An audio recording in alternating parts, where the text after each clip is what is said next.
mostly cloudy at best. The Rockies lead the NL wildcard chase, followed closely by the Atlanta Braves and the Giants 5 back. The Cubs 6.5 back as they do battle today on Fox. Hi, everybody, and welcome. Alongside Jose Mota, I'm Chris Rose. And Jose, yes, the Giants to a man, they understand the dire situation they're in. One more loss, their season's pretty much done. This is the Giants' playoff push for a reason. They know they have lost some ground, an opportunity to gain ground on the Rockies, but regardless, Bruce Bochy calls them grinders because they've gotten this far. They have Barry Zito on the mound tonight, a guy that's been a postseason 5 times. Well, follow Barry Zito. You should be all right. You know who else is big Giants fans today? The St. Louis Cardinals. If the Cubs lose, the Cards clinch the NL Central. But forgive the Giants, they're a little more selfish. They care about what's happened to them and what a win would mean. Can they awaken those bats that have been silent for much of 2009? It'll be Zito against Gorzolani. First pitch from San Francisco coming your way next on Fox.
Won the first 2 of this 4-game weekend set by the Bay, and here is his starting lineup, brought to you by Taco Bell. Think outside the bun.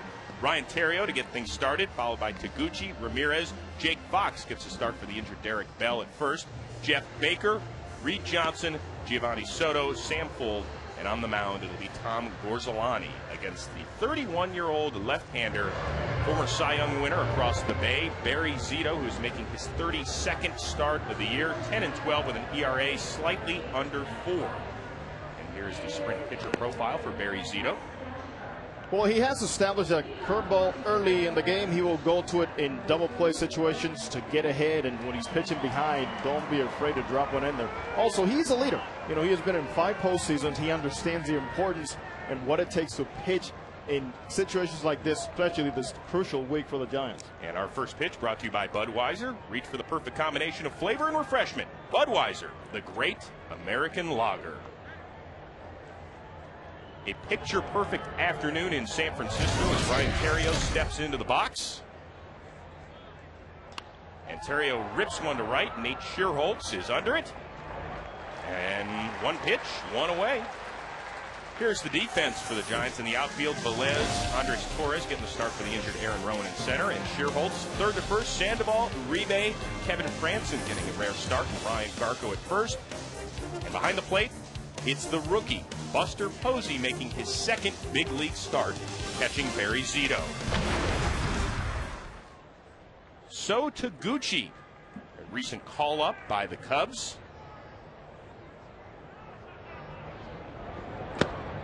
Looks at strike one, so says C.B. Buckner. Called up as recent as September 17th, not knowing he was going to get called up to the big leagues. Apparently a little tired as he yawned on that first pitch, and he is behind 0-2. He better wake up. He kept getting this call from Chicago area code and did not answer his cell phone, saying, "Who's calling me from Chicago?" Well, he sees three pitches and doesn't swing at one as Zito gets his first K. There it is. Go to it right away. Good job by the youngster, too. Nice job by Posey, just making sure he frames. Great look right here. Don't move that glove. Steady hand. And shows it to C.B. Buckner. Easy out. So with two down, it's Aramis Ramirez stepping to the plate, having a great year, a career high with that .322 average. And he rips one to Uribe. A 5-pitch inning for Zito. A quick one. And the Giants will try and bust out those bats in the first.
This is the lineup thrown out there by Bruce Bochy, presented by Taco Bell. Think outside the bun. Velez, Torres, and Kung Fu Panda.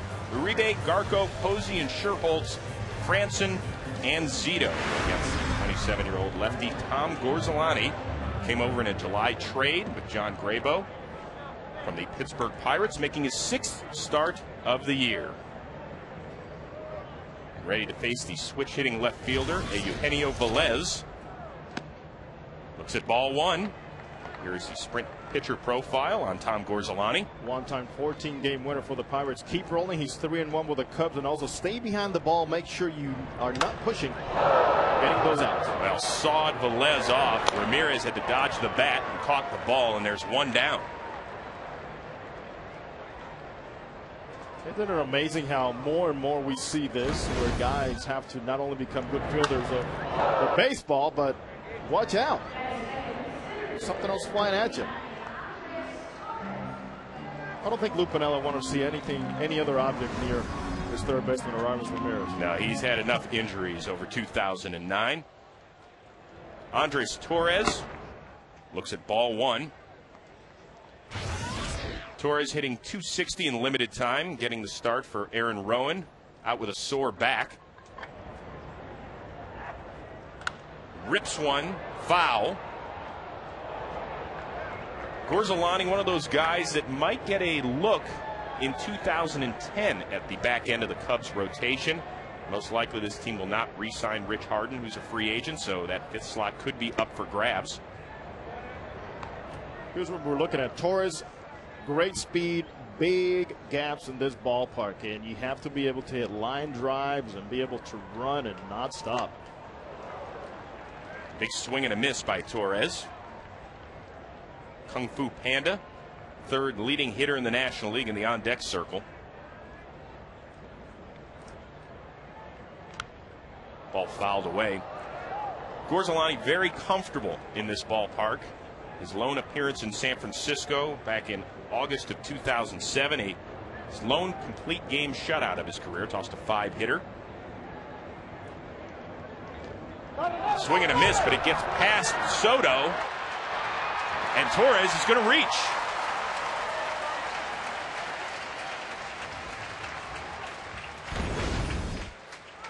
Here's a breaking ball that gets away, as Soto not able to get totally in front of it. Now it took an adequate hop for him to throw him out as it bounces back, but then Soto's not able to get a grab on it to throw to first. If you're not sure, just don't make that throw.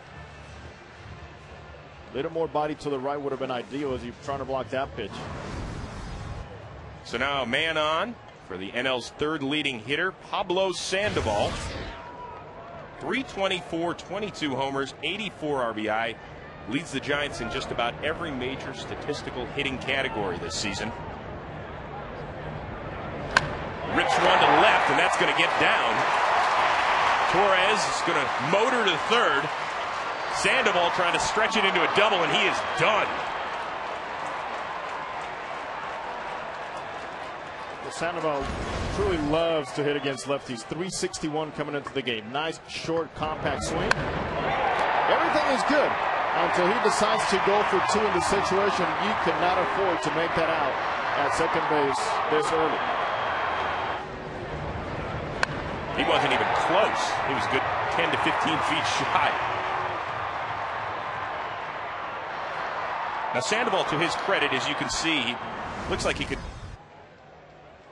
block for Frank Gore out here in San Francisco on Sundays. He said he's going to take some weight off in the offseason. He's going to visit a nutritionist, get in better shape, be ready for that 162-game grueling schedule. So two down now for Juan Uribe. Going back to Sandoval on the base running, it's one of those plays where you wish you're not going to be talking about it as a manager or revisiting after this ballgame because it cost you a big inning. The 0-2 pitch, high. Uribe, one of the great finds in the offseason by the Giants. Spent the last 5 years on the south side of Chicago, hitting .353 in September with 6 homers and 18 RBI.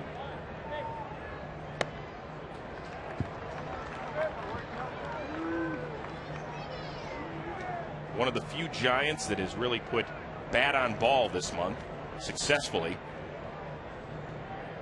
The 2-2 by Gorzolani.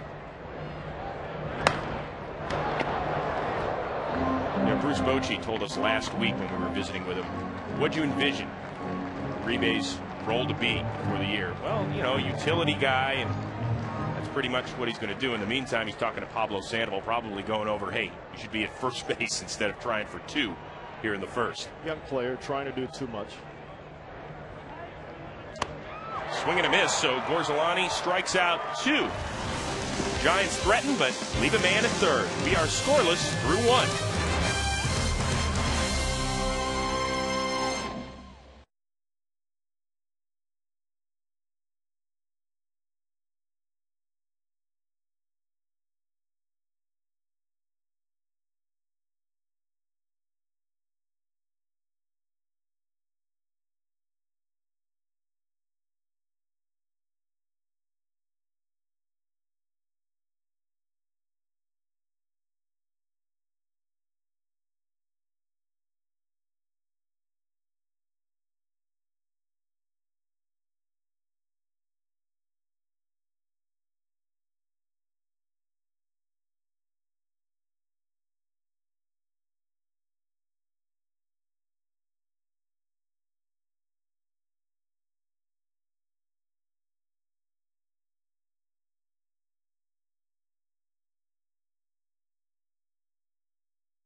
done with Nextel Direct Connect, only from the Now Network. By Taco Bell, think outside the bun. And by the all-new Taurus from Ford. Drive one. Barry Zito, a very, very quick top of the first. Needed only 5 pitches to dispose of the Cubs. And now here on Fox Saturday Baseball, we get a good look at Jake Fox.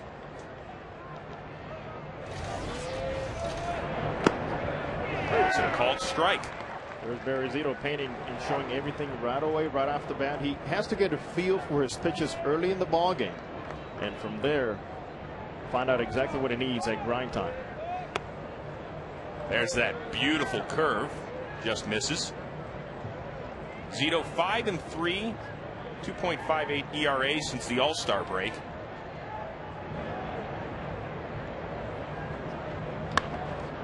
Ball hit into left for the Cubs' first hit of the afternoon. Lou Piniella, now in his 22nd season as a big league skipper. And a few boos and cat calls as Jeff Baker steps into the box. Also my former broadcast partner, Lou Piniella. Lou must have had a little fun up here. Lou had a blast. Simple and to the point, just like he manages.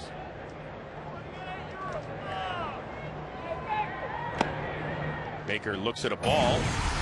Thursday night, it might have been the end of the season for the Giants. The Giants up 1. Brian Wilson delivered. So too did Jeff Baker. A 2-run shot to give the Cubs the lead and the eventual win. His 4th homer of the year, just the 2nd time in 75 games this year the Giants lost after leading going into the 9th. Well, they have one of the best over that bullpen, and Brian Wilson unable to get a 2-strike pitch to finish him off. And it tells you a lot about this ballgame. We talked about the importance of this week for the Giants. As long as you have games left, there's a chance. As long as you have outs left, there's a chance. No chance there on the swing and a miss by Baker, who's really maybe taken over that second base job for good. And as the Cubs start to look into 2010 and put the pieces together, this is a guy that might be in that everyday lineup. Having a great September. 338 in the month of September. But down in the count 1-2. Chops one foul. I really like what I see from Barry Zito so far. Well, Cubs fans love what they see out of Jeff Baker.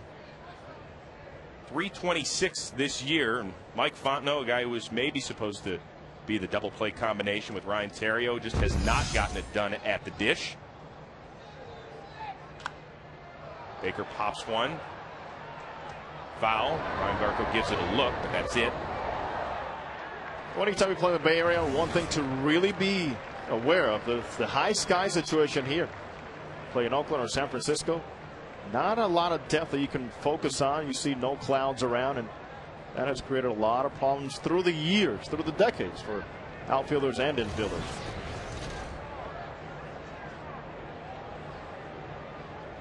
One-two by Zito. Ball hit to Sandoval at third. There's one that turned by Franson in time for the double play.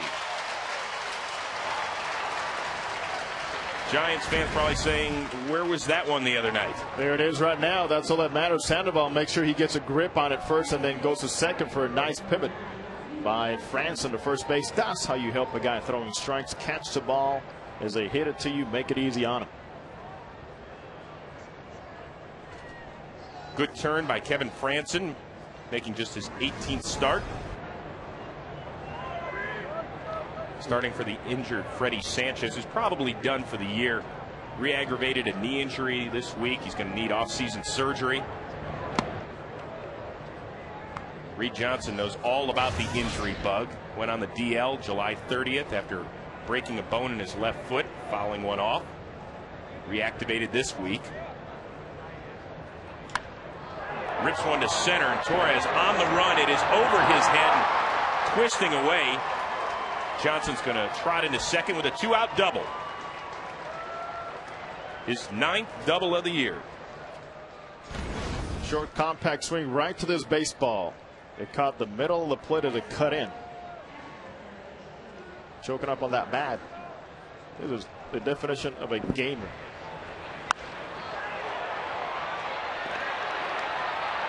Even if Gomez turns the right, or Torres turns the right way there, he had no chance to catch that one. So 2 down now for Giovanni Soto. Looks at ball 1. Soto pretty much sums up the Cubs season. A guy who won the NL Rookie of the Year award last year when he hit 285.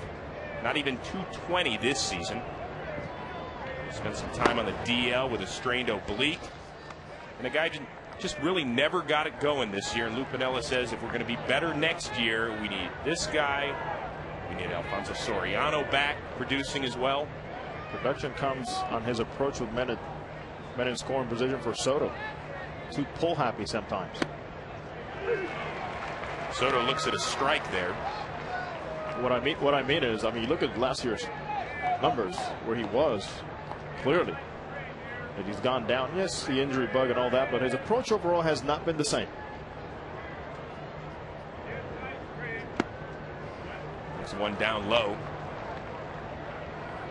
Soto just the 5th Cubs player to win Rookie of the Year honors last year.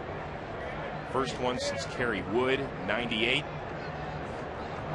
Now he's ahead in the count, 3-1. Checks his swing in time, so says Mike Everett down at first. First walk of the afternoon given up by Barry Zito. And here are the men in blue. C.D. Buckner calling the balls and strikes. Mike Everett at first, Brian Gorman at second, and the crew chief, Jerry Davis, over at third. Jerry Davis, 25-year veteran. A lot of baseball. Sam Fuld played his college ball in the area over at Stanford. Looks at a ball. Fuld hitting .286 on the season, 83 big league at bats, no career RBI. Has a chance to change that here in the top of the second.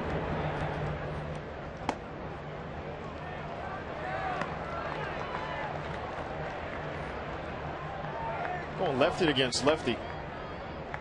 I would say my outfielders right now have to be playing a little more shallow on Fuld, because he's going to cut his swing and not try to overpower a big swing against Barry Zito.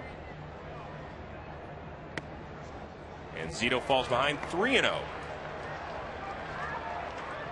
He does have the pitcher on deck.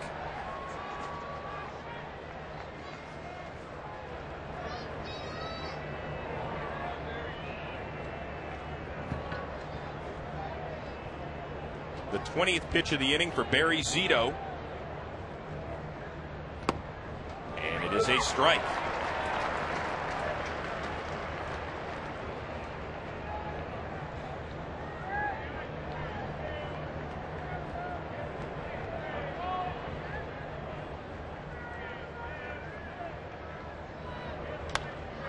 Fouled away. Bruce Bochy in his 3rd season here in San Francisco. A little bit under 500, but I think it's actually pretty miraculous. He has his team still in contention with 8 days to go. Obviously, he's got a wonderful starting staff, but the everyday lineup, there's some obvious holes in it. And ball 4, back-to-back walks given up by Zito, and the bases are loaded. Well, all of a sudden, we see Barry Zito rushing his delivery and unable to find a consistent release point. When you throw so many pitches as he does, with that changeup, the cut fastball, the 2-seam fastball, a 4-seam fastball, and obviously that rainbow curveball, rushing is not going to help you to keep a consistent arm slot. You see the rookie Buster Posey getting out there. Good look at Dave Righetti, the pitching coach, as well. How much of this has to do with the fact that Posey and Zito obviously have not had a lot of work together? None. Home plate hasn't moved. Great point. 2 down for the pitcher Tom Gorslani, who fouls one away. Really, when it becomes a concern is when you see the pitcher shaking the young catcher off a lot. But you know what? Before the series, before the game, there are meetings left, and guys were talking about what they wanted to do, and obviously it's going to be more of a one-way conversation between Zito telling the youngster what he will like to do. The 0-1 delivery by Zito. Swing and a miss.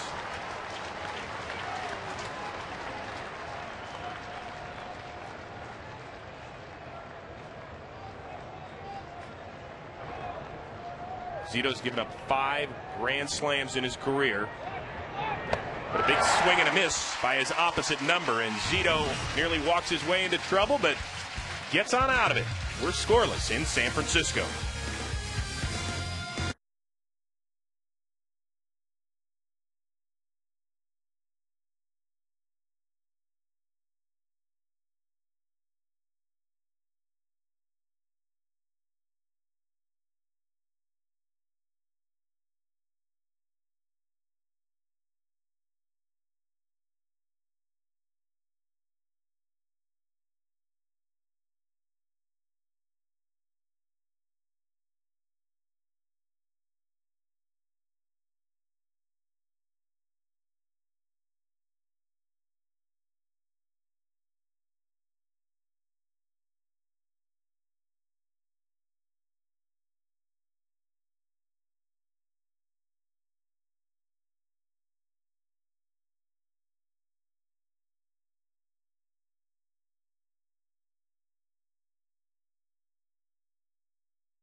By Budweiser. Reach for the perfect combination of flavor and refreshment.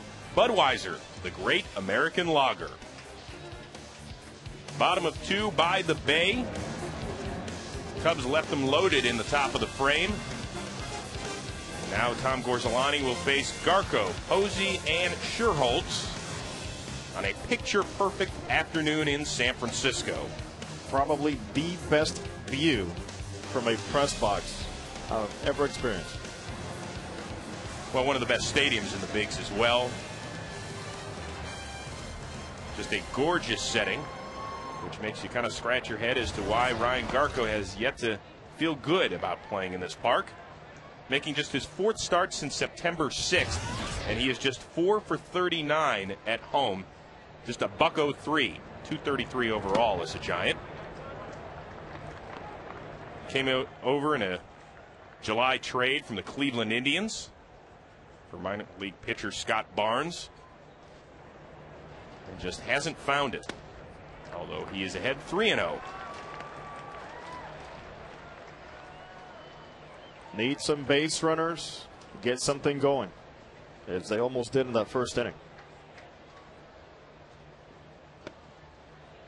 Looks at strike 1.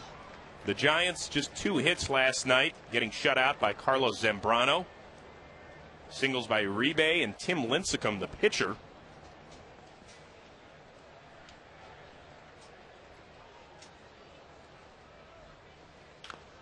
Ball ripped foul, so the count is full. Gorzelani, interesting delivery. When you look at the front leg, and sometimes I've talked to a couple of hitters, I've talked to some hitters that have told me, don't watch too much of his lower body as he's coming home. He almost kicks at you first before you see the arm. Watch that. Ball popped up. Soto gives chase, but it will reach the seats. Here's what I'm seeing right here. This area. Look at that leg come at you. Here comes kick. Throws you off just a tad. Anything to disrupt the hitter's timing. There's a fastball pitcher who can locate in and out. Very live arm, Tom Gordelani. The 3-2 delivery. Ball hit to left. Taguchi giving chase, but won't get there in time, so we'll do it again. How about Taguchi? We were talking about this earlier. He was getting a call from an area code in Chicago. And he says, who's calling from Chicago? It's, September 17th. Off season already started. And before you know it, they're trying to get a hold of him to call him up to the big leagues. Yeah, he was playing in the minors down at Iowa before that. The 3-2. Ball 4. So Garco works a walk to lead off the second. And next week on Fox Saturday Baseball, it's the final weekend of the regular season. Figure by then the Red Sox will be in. What about the Giants? Will they still be around? The Tigers getting chased by the Twins? What's going to happen? We don't really know. We don't even know where we'll be.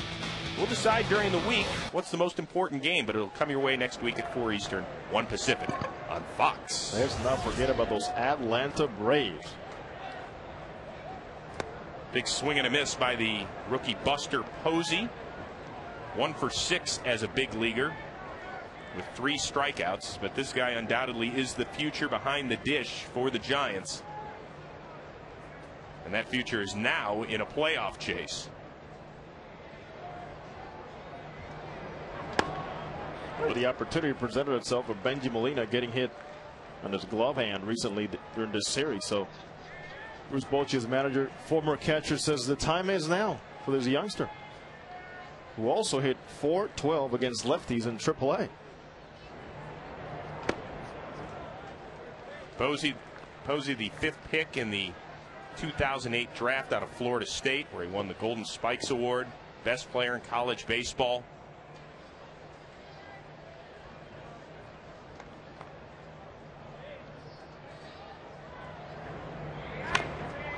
Nubs one over to Fox, who plays second, and he's safe at second and safe at first.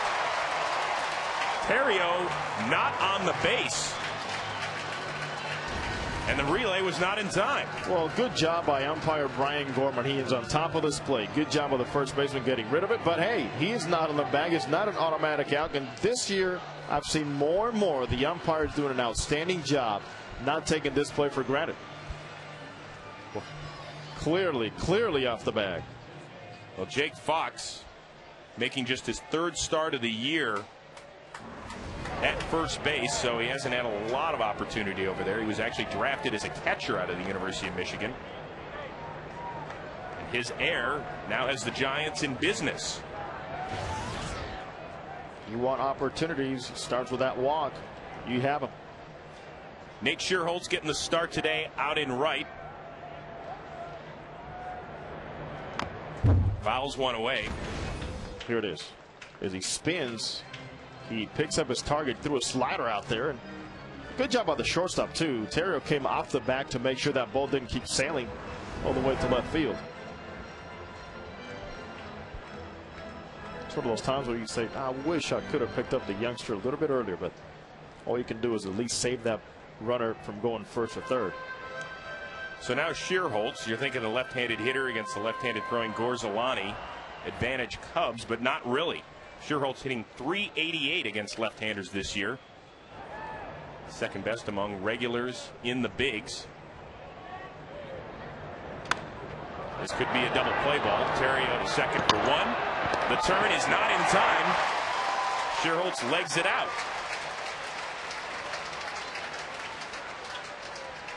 That's the way you play the game. That's why his manager calls him one of the grinders he has. Never give up. Don't put your head down. Just continue on. Finish strong. You know the importance of beating that play over there? Huge. Anything hit to the left side by a left-handed hitter should make a very tough double play in any situation. Schierholtz, one of the guys that can really run in this organization. So 1 down now for Kevin Frandsen. It's a 1 inside. Good stop by Soto. This is where, as their number 8 hitter, you have to think about how might they pitch me, but not overthink to the point where you miss something good to hit. Pranson, a 12th round pick back in 2004 out of San Jose State. Grew up in San Jose as well. Tapped up the middle. Glove for one. And then a good scoop by Fox at 2. And the Giants yet again strand some runners. We are scoreless heading into the third.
We head to the top of the third.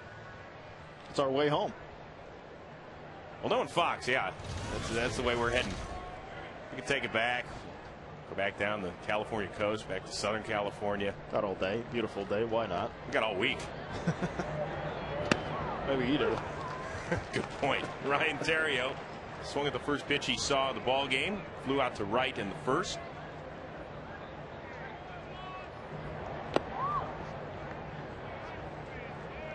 Theriot hit a team best 307 last season, which was 6th best in the NL.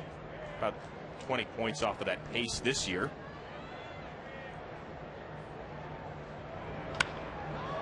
First one fouling out of play. Well, you were mentioning how maybe there could be a little disruption between Zito and his young catcher, but as we take a look at Posey, you know, he's a good catcher for a reason. Not only because he can hit, but he can call a game. Now he's calling location. Fastball, he wants it up. Now it calls for the curveball. And here's where, as a young catcher, you get used to what your veteran pitcher has done in the past. You have seen some tape with him before, but now you go on feeling. And the pitcher's going to tell you how he feels. He can get people out. Base hit for Theriot right up the middle. So the Cubs, for the second straight inning, have the leadoff man on.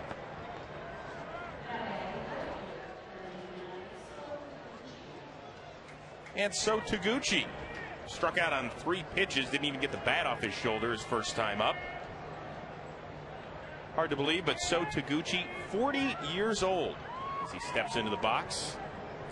40 and 2 World Series rings. That's a good career. One with the Phillies, one with the Cardinals. Ball ripped by Sandoval down the third base line. Theriot's going to head on over to third, and Taguchi is going to have a double. Well, Lou Piniella says, I got to get people in motion. I got that leadoff man out. Let's do something. He knows Taguchi can handle the bat very well. A hit and run situation, just hit the ball on the ground somewhere. You don't have to point it towards the middle.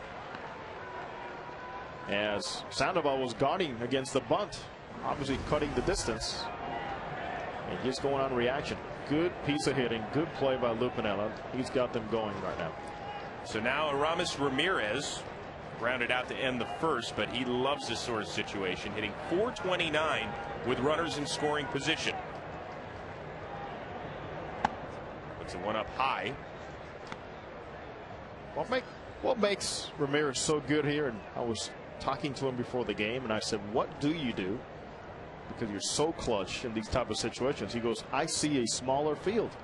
I concentrate. It's almost like that left field corner does not exist. I can concentrate one gap in left center field to the right field line, because he knows a lot of times, he says, I'm going to see off speed pitches. So he goes from here all the way to there. That's his field right now.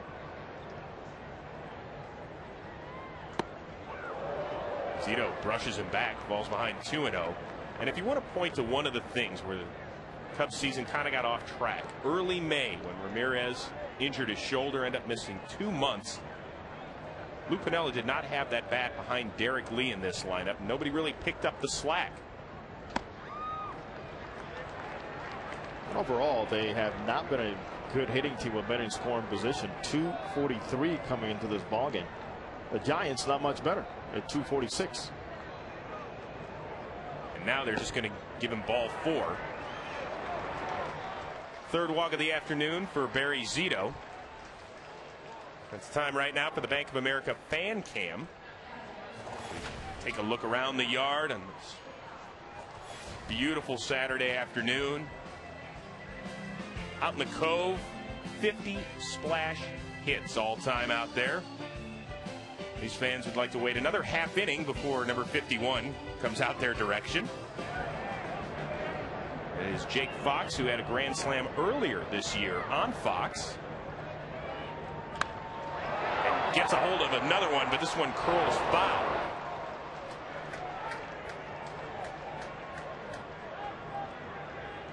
Zito threw just 5 pitches in the first inning, but since then he has been in and out of trouble. Loaded the bases in the second, but it didn't cost him. Here, a single by Terrio, a double by Taguchi, and a walk to Ramirez.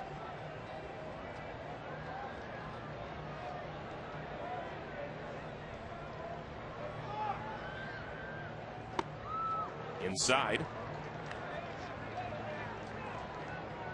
It's a good time to test your young catcher. They can block for you. You need that ground ball, keep the ball down, use that defense, and a very good infield behind you.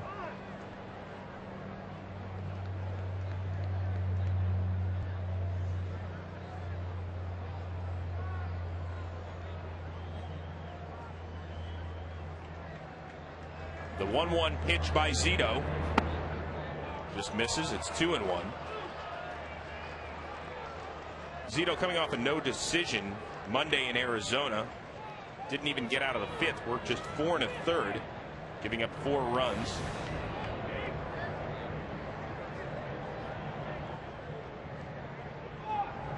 Swing and a miss by Fox, and it's 2-2. Still danger zone.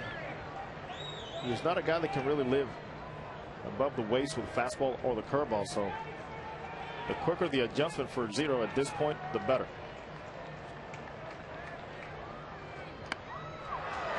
And that is a base hit as Terrio will score the first run of the game. Taguchi is coming. The throw is not in time, and it's 2-0 Cubs.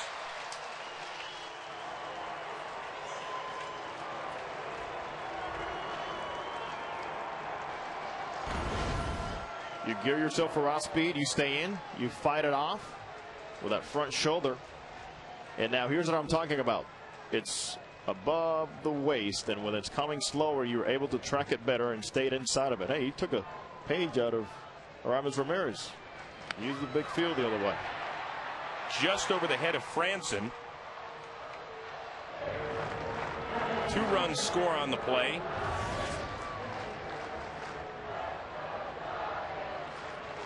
after a quick visit by the pitching coach Dave Righetti. Zito will try and minimize the damage here in the third.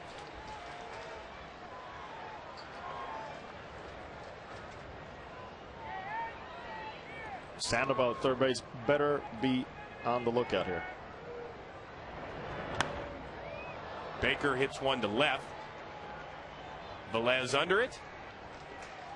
And that is a big out for Barry Zito. The runners stay put.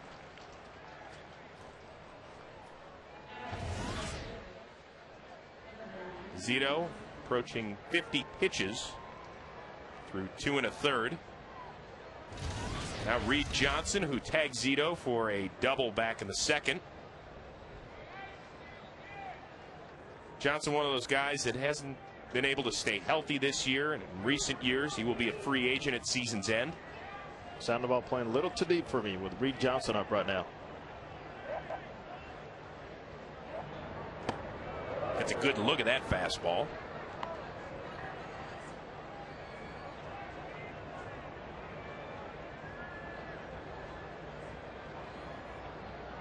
Johnson's best year came in 2006, where he hit .319 with 12 homers for the Blue Jays. Said he'd love to stay on the north side of Chicago, but doesn't exactly know the Cubs' plans. This is a team that probably has to get a little more athletic in the outfield. Lou Piniella says we don't run the bases real well. In fact, tied for the fewest stolen bases in all of baseball. When your big boppers aren't swinging it and driving in runs, you got to start producing it some other way. Then we cornered Lou and said, what would you prefer? And he always goes back to the same thing he loves. I want a bopper. Yeah, I'll take the stolen base, but you know what? I really want an RBI guy. The 2-0 pitch by Zito, and it's 2-1.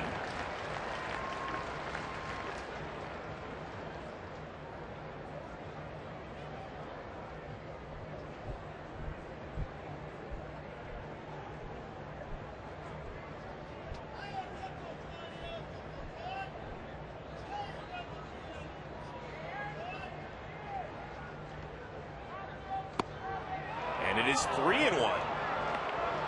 Much to the chagrin of this crowd that thought that was a strike.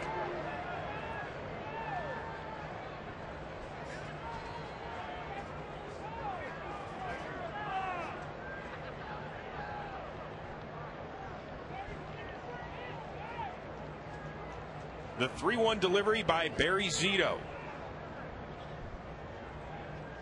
He'll step off and take a little more time.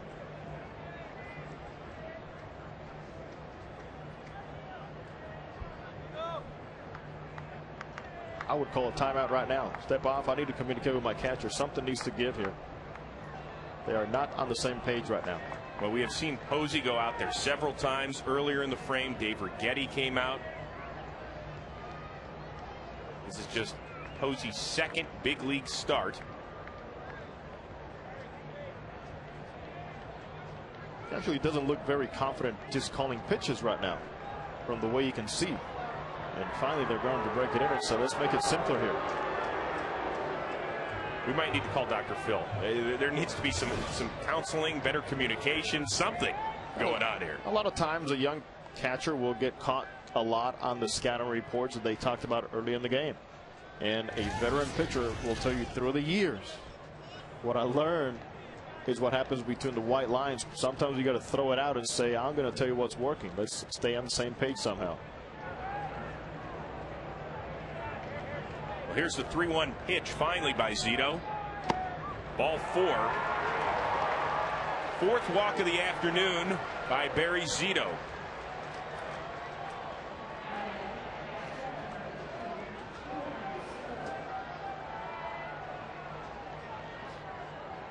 So now for the third time this afternoon, the Cubs have the bases loaded. Giovanni Soto, who walked an inning ago, is at the dish.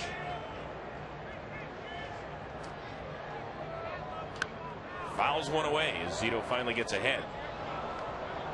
It's a big hitter here for Barry Zito and for the Giants as they are in the chase. They're still alive. They need to keep the hopes alive, as their manager was saying to us earlier. But this is a big batter right now for Zito not to fall behind. the hand of Zito, he's going to have only one play, so the Cubs will score yet another run.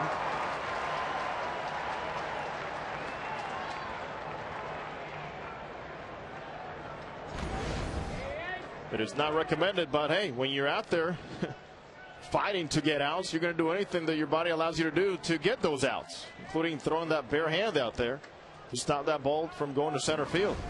And now the Giants medical staff coming out to look at the left-hander after taking one right off that paw. There's a cause for concern for Bruce Bochy as he's trying to align.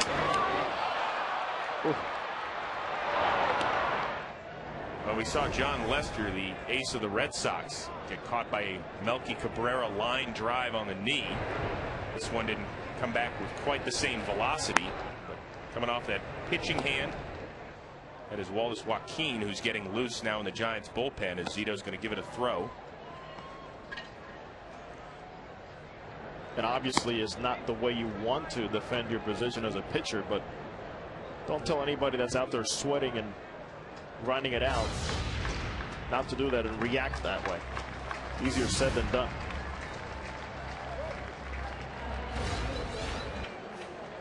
I think Zito's feeling more mental anguish than anything else in this half inning. It's a good point. He has not found any consistent release point or pitch sequence to go to. So now Barry Zito's going to issue his 5th walk of the afternoon, this one of the intentional variety, so he can face the pitcher Tom Gorzelani. It's going to load the bases for the 4th time in 3 innings for the Cubs.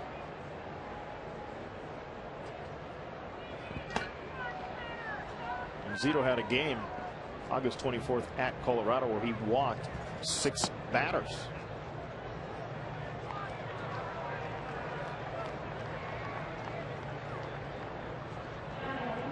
So now Gorzelani, who struck out to end the 2nd, has the bases loaded with 2 down.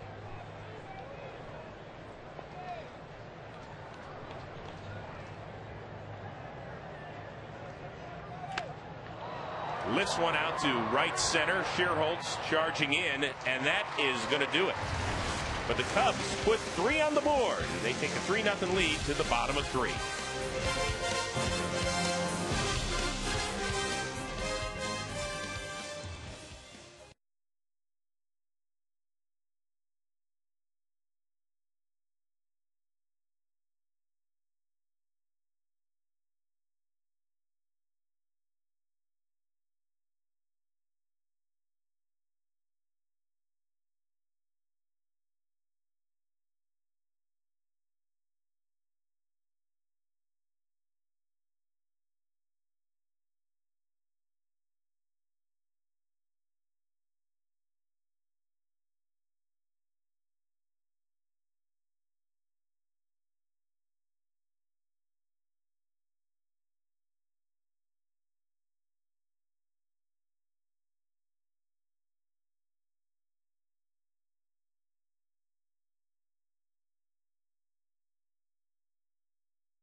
kind of sludged through a couple of tough frames.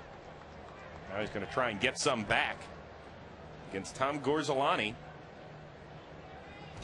who has now pitched 11 innings in his career out here in San Francisco and has yet to give up a run.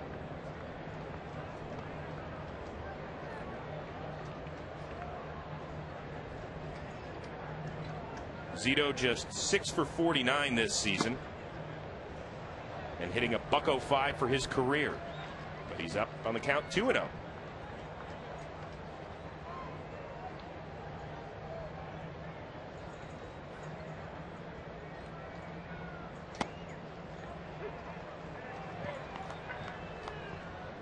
Zito took a liner off his pitching hand in the top of this frame, stayed in the game, and obviously still healthy enough to swing the stick as well.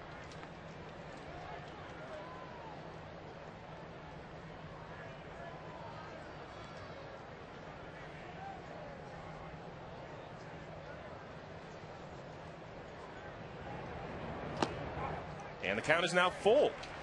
Hey, he's giving his teammates something to talk about over in that dugout. Something to build off of. Well, the Giants with the fewest walks in the big leagues. But Zito draws one. And in between frames, we talked to the Giants manager, Bruce Bochy, and asked him if his lefty was all right. He's fine now. We checked on him. He's good to go. He'll hit. We'll keep an eye on him, but right now he's good to go. What things are you looking from your young catcher? As seems like Zito's trying to find that rhythm with him. Yeah, you know what? Barry's a little off today. He's leaving that curveball up right now. He's got to get the ball down, and but Posey's going to be fine. It takes time to get that going together, and they'll figure it out. Boch, it's been a tough last 48 hours for this Giants ball club. How are they doing mentally? You know what? They're fine. I mean, we lost a tough one 2 games ago. We're a pitch away from winning the game, picking up the game, and got away from us. But they've been resilient all year, and I expect them to bounce back. And right now, we got to be resilient, get some runs on the board. All right, Skip. Thanks very much. All right, thanks. Thanks for having me on.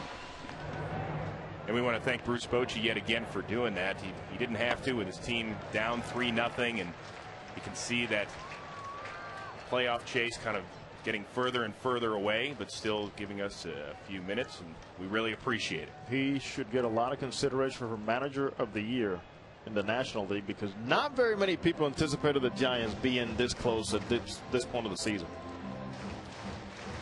Well, there are some questions as to his future. His contract is up after this season. Same with Brian Sabian up in the GM's office. So what's going to happen with this franchise? Where are they headed? Obviously, with the starting rotation that they've got in place, they're going to be a contender just based on that alone. Now the question is, what do you add to the rest of the mix? Yes, you've got a Buster Posey, but you've got some holes on this team. Obviously, Pablo Sandoval's the guy you're going to build around. But the question, Benji Molina, will he come back or not as a free agent behind the plate? There's a ball lifted to left center. Taguchi and Fold give chase, and it's Taguchi who's got it there. Zito remains at first. That's been an issue in the outfield for the Cubs this season. Communication between outfielders and making sure you call the other guy off. And here's a couple of guys, Taguchi and Fold, that saw each other down in the minor leagues. You can see how familiar they were with each other and so their range and how far they could get, but got to talk out there. So one down for Andres Torres, who looks at an off-speed pitch for a strike. Torres struck out, but reached first when the ball got away from Giovanni Soto. He was left stranded at third. Check swing foul. Is this what we're talking about when it doesn't work and people are looking at each other as to what are you doing, what am I doing, what am I supposed to do? It's really bad in prolonged innings, but early enough, Taguchi called him off and Fold knew exactly where he was. He gets tied up there. A nasty pitch by Gorzolani as Torres goes down for the second straight time. One thing that Lou Piniella has to be liking about Gorzolani is he sees a score. He is really tightening up and going back to that fastball. Even though he walked Zito, he said the last couple of outs, there's been a little zip, extra zip on that fastball. It's a good sign. And here's a good sign for Giants fans as Pablo Sandoval steps into the dish against Lou Pinella's crew. He singled but was out at second, trying to stretch it into a double.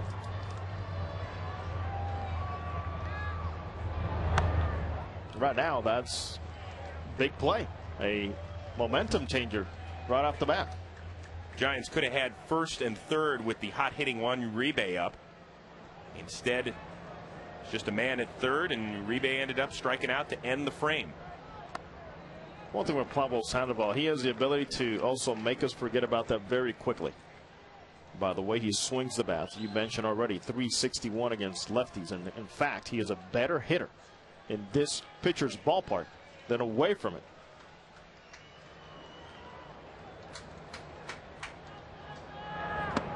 And it's 3-0. You can see Sandoval. He is just chomping at the bit.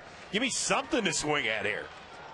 Well, overall, this is a ballpark where hitters hit .249.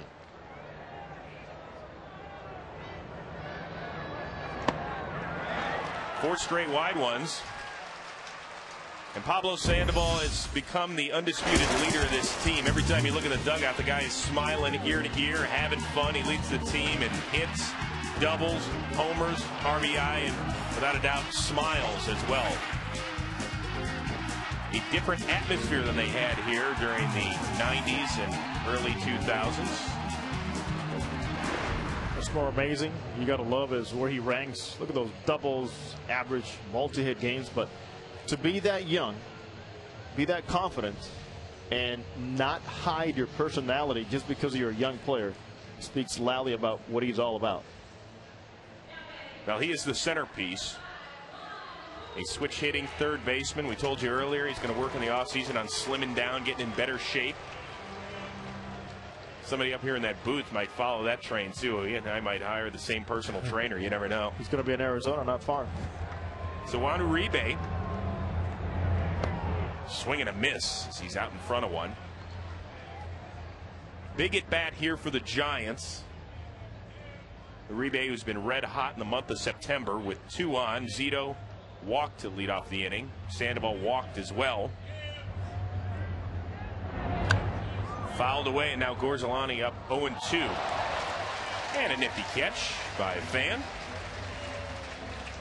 A lot easier to catch it when it's not 45 degrees and the wind blowing outside, isn't it? You're not talking about the old stadium, are you? Oh, yes.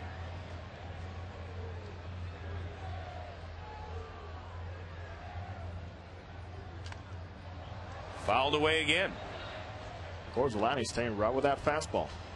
That's what he is, fastball pitcher. You like what you see out of him this afternoon? In and out. He's fighting for a job, and he should be in the plans for 2010 for the Cubs.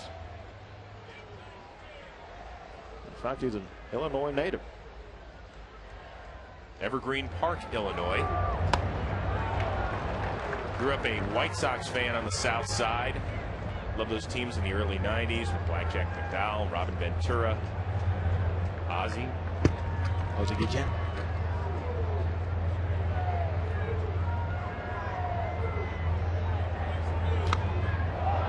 Ball popped up. Terrio going out. Taguchi coming in. And it falls. And the Giants will get a gift run. Sandoval ends up at third. And Jose, you were talking about the communication in the outfield. Well, here it's outfielder and infielder. That ball's in the air too long for it not to be caught by somebody. And Terrio's a shortstop. Once you go out and it's in that territory where you look at where your outfielder was playing, you have to take charge. It's easy to say Taguchi was coming forward. He should have called for it, but I don't think Taguchi saw the ball very well off the bat. And that's been the story for the Cubs pretty much all year long. Lack of communication. You give Uribe an RBI single on that one. So now runners at the corners. 2 down for Garco, who walked in his first plate appearance. And this is the sort of situation where the Giants have got to take advantage. This is telling you momentum. And you're right. Leadoff walk to the pitcher. Look what happens.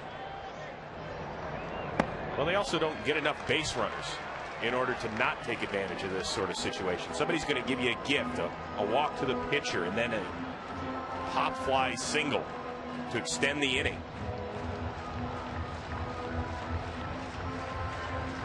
Also by Sandoval all the way to third base. Part of this is on Gorzolani, who's walked a pair, including the pitcher in this frame. His 25th pitch of the inning is fouled back up our direction.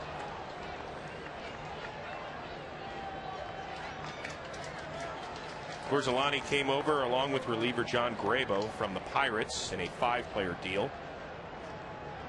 Pitchers Kevin Hart, Jose Escanio, and third baseman Josh Harrison went back to Pittsburgh.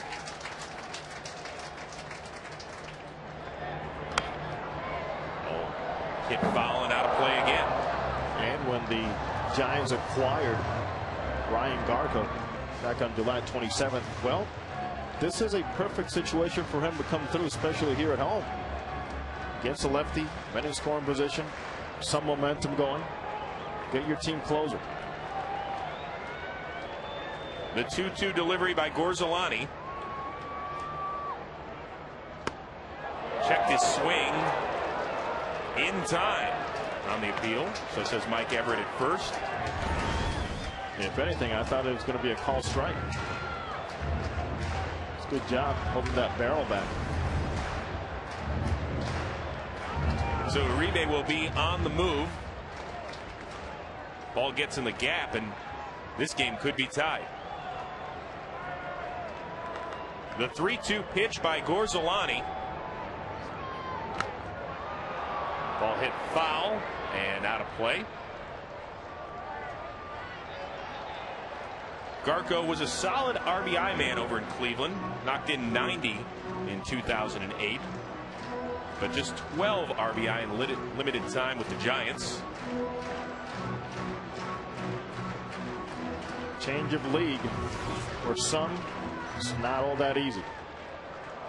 You can see Gorzolani pretty much breezed through the first 2 innings, but it'll be his 29th pitch and 60th of the game on his next delivery.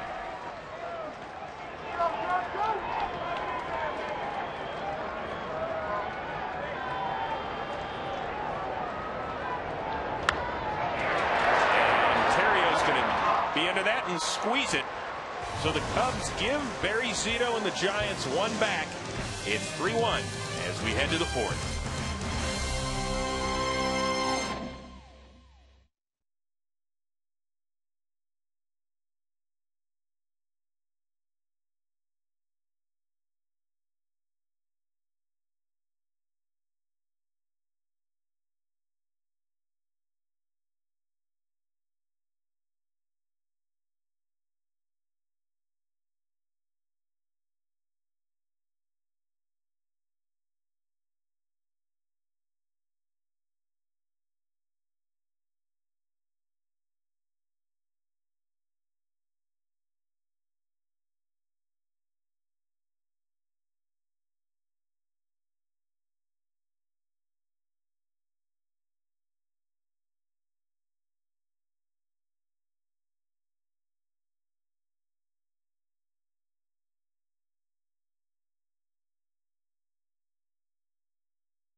Top of the fourth in San Francisco. Cubs up 3-1.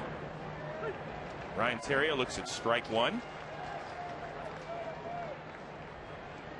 Theriot batting for the third time in the first 4 frames. Pass one foul. And now defensively, when you see your pitcher struggling like Zito did in that third inning, you want to bust him, make sure you're making plays, cut down the pitches for him, keep him in that ball game. He has been through grinds like this before in his career and has found a way to keep you in the ball game. The gloves have to help him out. The 0-2. Ball pop over the head of Franson, and actually he's going to glove it for out number 1. And with that, it is time for a direct TV game break. Let's send it on over to Chris Rose. All right, Chris, thanks very much. In our nation's capital, Matt Dias of the Braves chops one. Look at Peter Orr. Is this an end zone celebration? I like the spike. And then Chipper to Elijah Dukes. Yeesh. 137 errors leads the Bigs. Braves win at 11-5, and Jim Riggleman, yeah, we're all kind of scratching our head at that franchise. Remember to follow your favorite out-of-market team only on DirecTV. And so the Braves win gets them within 3 games of NL wildcard leading Colorado, which plays later on this evening. It'll be Wainwright and Jimenez in that matchup. But how about the Braves making a run? Pitching does the job for you. If you have 5 solid starters like they do with Bobby Cox's experience at the helm, at the end you get a little break here and there. You're going to find a way to get closer, make it more interesting. Taguchi looks at a strike. And 5 of the Braves' final 8 games will come against those same Washington Nationals. So if you're thinking scheduling advantage, Braves. 3-1 delivery to Taguchi. And we are full. You mentioned 137 errors. Compare that to the most errors in the American League, the Royals, with 112. Quite a difference.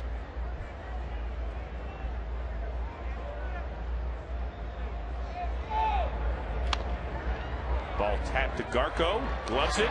Underhand toss to Zito. And 2 up, 2 down here in the fourth. Well, Fox Sports is proud to support the Michael J. Fox Foundation for Parkinson's research. The Michael J. Fox Foundation's goal is to drive the development of better treatments and a cure for Parkinson's. To learn more, please log on to michaeljfox.org. All season long, we've been wearing those special pins in honor of Michael J. Fox and his foundation. Maybe you've seen those PSAs Joe Buck and Tim McCarver shot with the actor, and talked to Joe and Tim about it. They said they had a great time with Michael. Obviously an amazing sense of humor. It's an amazing job he has done with that foundation as well, and we are happy to support his efforts.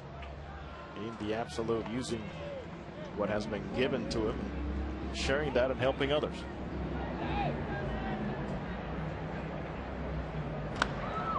That ball lifted by Ramirez deep to left. Velez gives it a look, and he's going to need a ticket.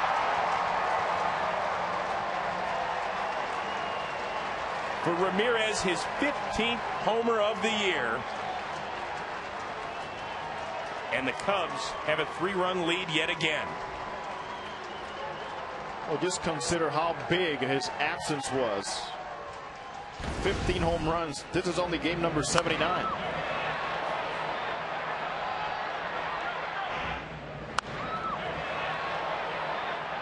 True sign of a healthy slugger.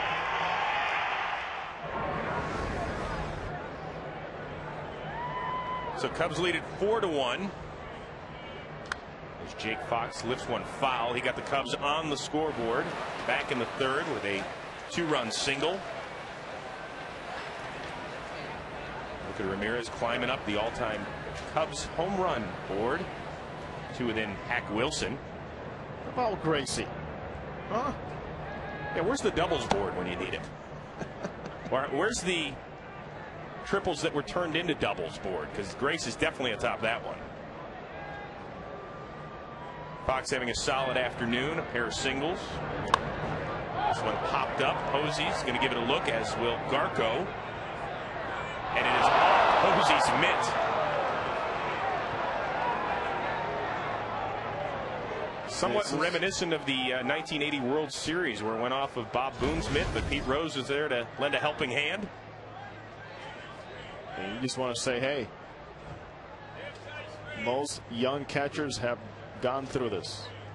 It's a grind out there. It's a learning process. Not always easy to establish yourself as a big league catcher. And also battling that high sky.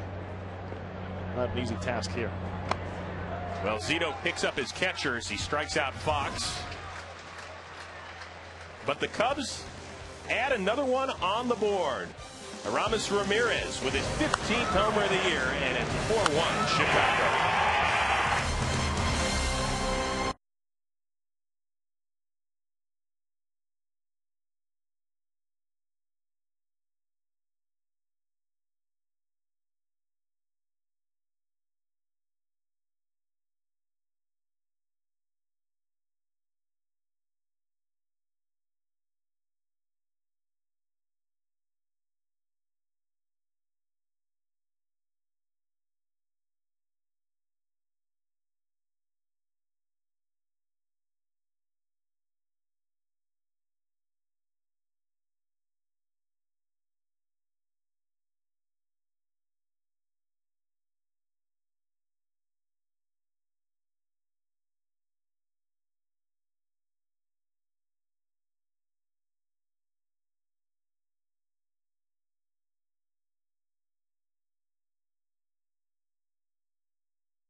Aramis Ramirez supplying the power in the top of the fourth.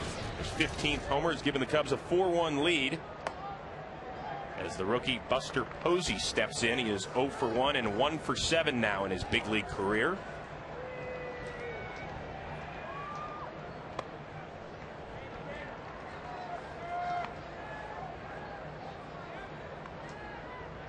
Posey, a guy that hit .325 with 18 homers and 80 RBI in Single A San Jose and Triple A Fresno this year. He is going to hit. And behind the plate, not shabby at all. He threw out 39 of 89 base runners trying to steal.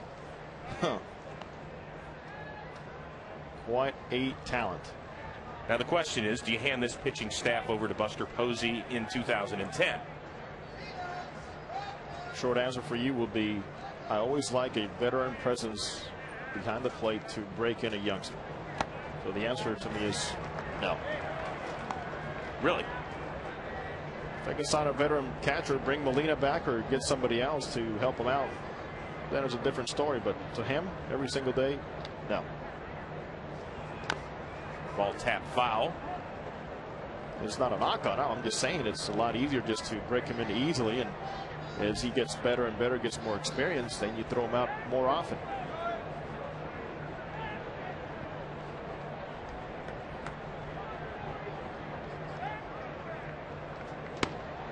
Called strike 3, so the rookie's going to have a seat.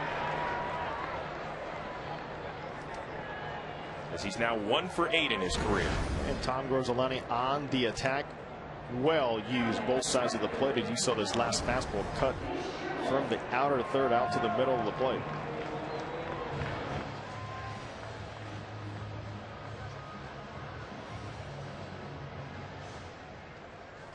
So Nate Shearholtz stepping in. Grounded into a fielder's choice back in the second.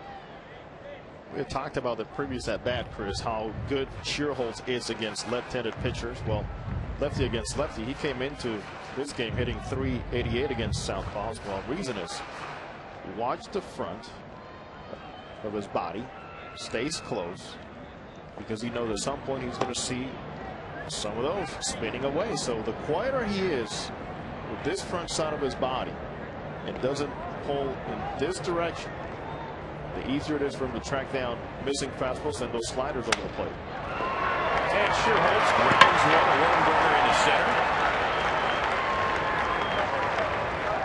So 1 on and 1 out for Kevin Franson. Oh, ask Rock Carew how many of those he got. Nothing wrong with it. And this is what I'm talking about. Stay close, fight it out. Maybe you're looking at a breaking ball, but if you stay right on the ball and don't open up too quickly, let those burners go by, baby.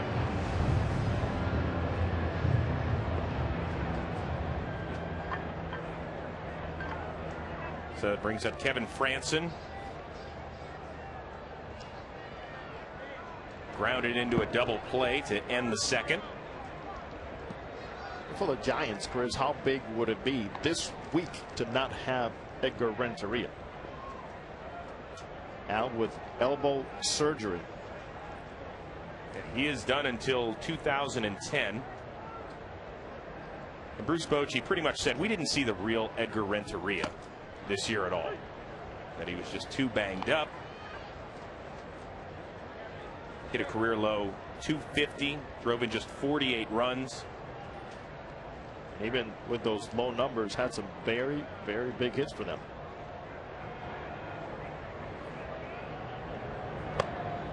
Franson looks at one down and in, so it's 2-1.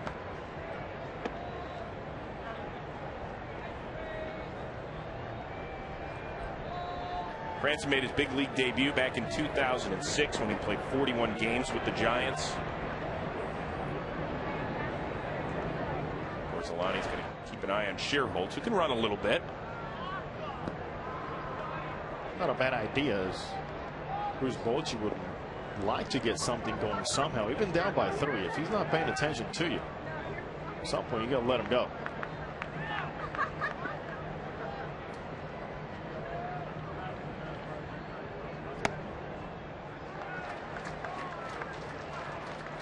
So it's now 3-1. Jesus Guzman is in the on-deck circle, getting ready to bat for Barry Zito should Franson reach.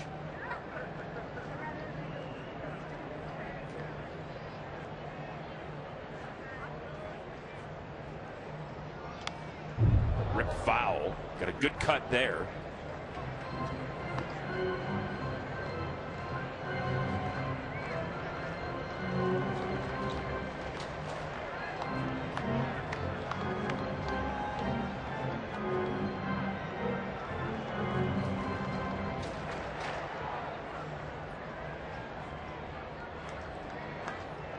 The 3-2.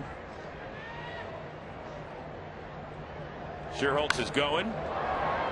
Ball's foul, so we'll do it again.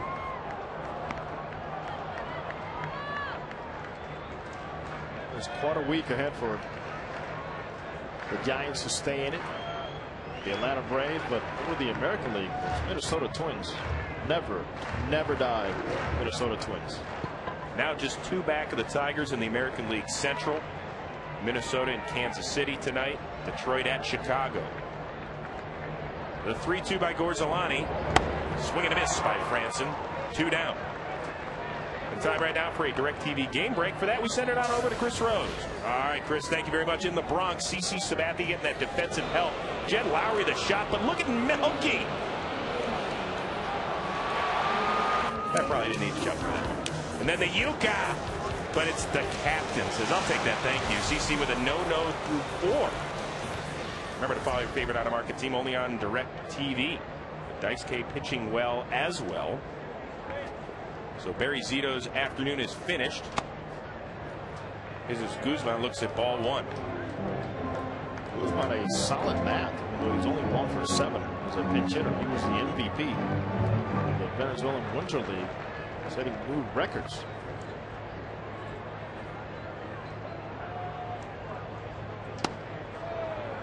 Swing and a miss by Guzman. Hit 349, the winner. 13 home runs and 67 RBI in 61 games. That is Brandon Metters getting loose. He will take over for Barry Zito in the top of the 5th. Ball outside.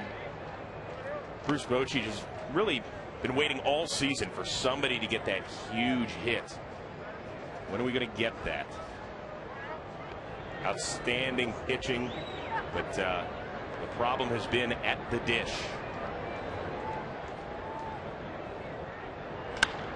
And there is a base hit. Schierholtz is going to hit second and keep chugging, so the Giants will have runners at the corners with 2 down. Well, you come off the bench and you have an idea what that pitcher has been doing throughout the game. Doesn't try to pull this one, doesn't look at the scoreboard thinking I need to do more than what I'm capable of, but takes what is given to him. Great piece of hitting. Once the ball's hit behind you, there's no need to look. You know you have to be at third base. So after the pinch hit by Guzman, Schierholtz over at third for Eugenio Velez, the leadoff man who's 0 for 2. Looks at strike 1. You mentioned that elusive big base hit. Here's another opportunity. They've had plenty of them since the very first inning.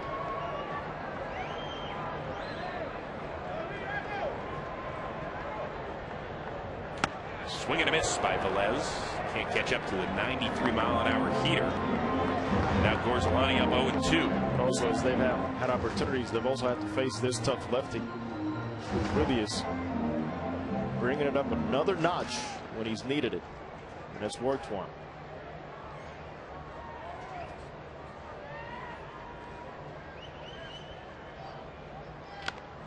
That ball tapped to the second baseman Baker. Gloves, throws, and Gorzolani gets out of trouble yet again. So the Giants lead 2, and they're down 3 as we head to the 5th.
Go. On comes 29-year-old right-hander Brandon Metters,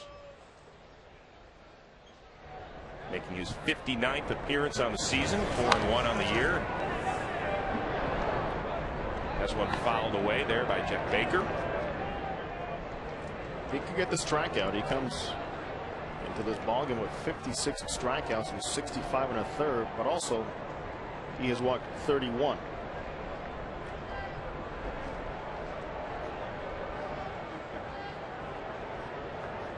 Metters from Tuscaloosa, Alabama. Made his big league debut with the Diamondbacks out here in San Francisco back in 2005. Saws off Baker. Uribe's going to have to hurry, and he gets it. A pretty barehanded play by Juan Uribe.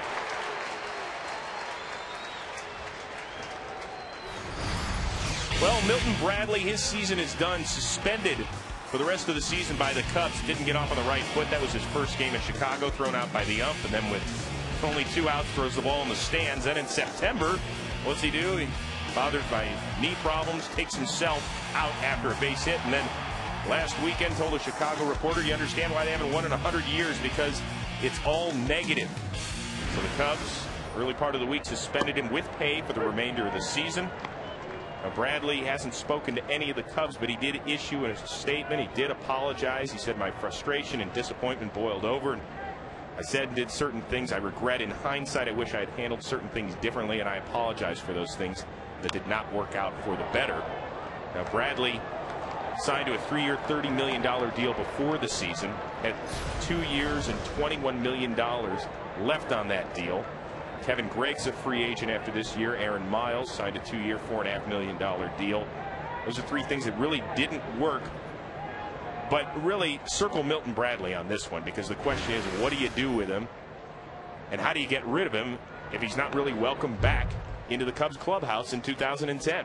When you talk about that much money left still, it presents a big hurdle for the Cubs in the front office. They're going to have to eat the contract. I think they understand they're going to have to eat the balance of that $21 million left on the deal. One thing I really would like to see is, at some point, Milton Bradley address his teammates face to face. Get in that clubhouse and face your teammates.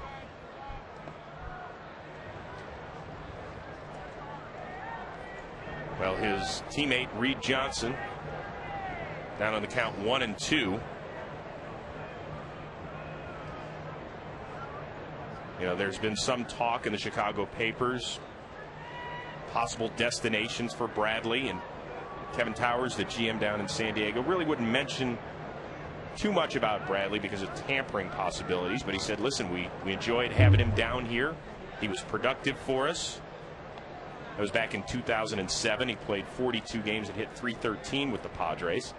There was even one writer that suggested Bradley come out here where they need some pop from a corner outfielder and maybe trade contract for contract. The name of Aaron Rowan was being bantied about by those in the media.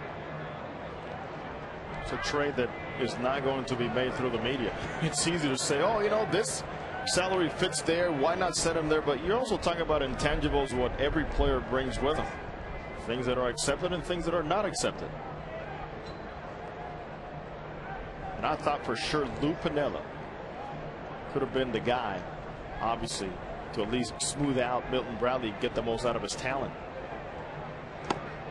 Because the talent's still there. There's undoubtedly. Another big league manager that thinks highly of him is Ron Washington with the Texas Rangers, where Bradley enjoyed a fine year last season. Had an all-star year down there and was very quiet. You didn't hear much about him. But just about every other step of the way, whether it's been in Montreal or Cleveland, LA, Oakland, you've heard something. And now let's hear about the possible future of Milton Bradley with our Ken Rosenthal. Chris, Jose, teams already have called the Cubs about outfielder Milton Bradley. The Giants, the Padres, the Rangers, Rays, and Mets are among the clubs with possible interest. In fact, the Cubs are confident that they can trade Bradley without paying the overwhelming majority of the remaining $21 million on his contract. One way to do it would be by exchanging Bradley's deal for another that is similarly inflated, or the Cubs can simply use the old sliding scale. The more money they kick in, the better the player they get back. All right, Kenny, thank you very much. All those teams probably willing to take chances on the guys, turn the fortunes on the diamond around. Sometimes it takes one person to click with, and you already mentioned no issues over in Texas with Ron Washington and the way he communicated with him. But I'm not going to blame any manager for any of this. At some point, it's a player that has to accept the responsibility as to why do I keep running into problems. But also, why do teams keep giving him a chance? I think that's the big question. Obviously, talent wins over everything in pro sports. We understand that.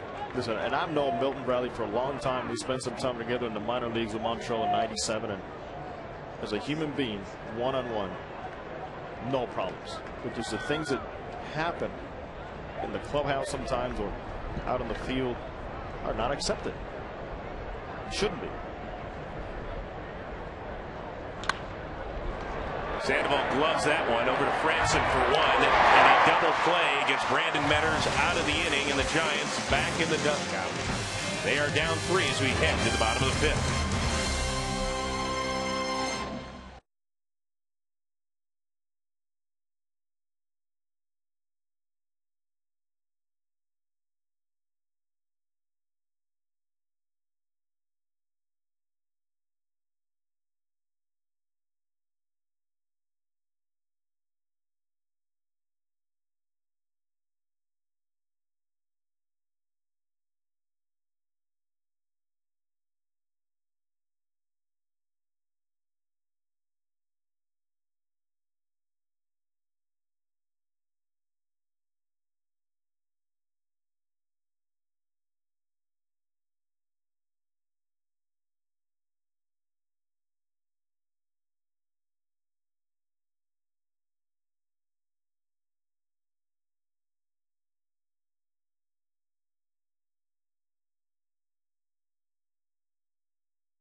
Four to 1 as we head to the bottom of the 5th, and it's time to play my favorite game show around. It's called My Favorite Canadian. And since neither Brian Adams nor Mike Myers or even Larry Walker were available, we'll have to take the guy that's from Gibbons, British Columbia. Ryan Dempster. What's up, Demp? How we doing? Where is Gibbons? Is that near Vancouver? Gibsons. Sorry, it's Gibsons. All right. It's been mispronounced before. It's a 40-minute ferry ride away from Vancouver, British Columbia. Okay, so now I'm going to be hated in Gibsons, British Columbia. That's Andres Torres lifting one to right, and there's one down.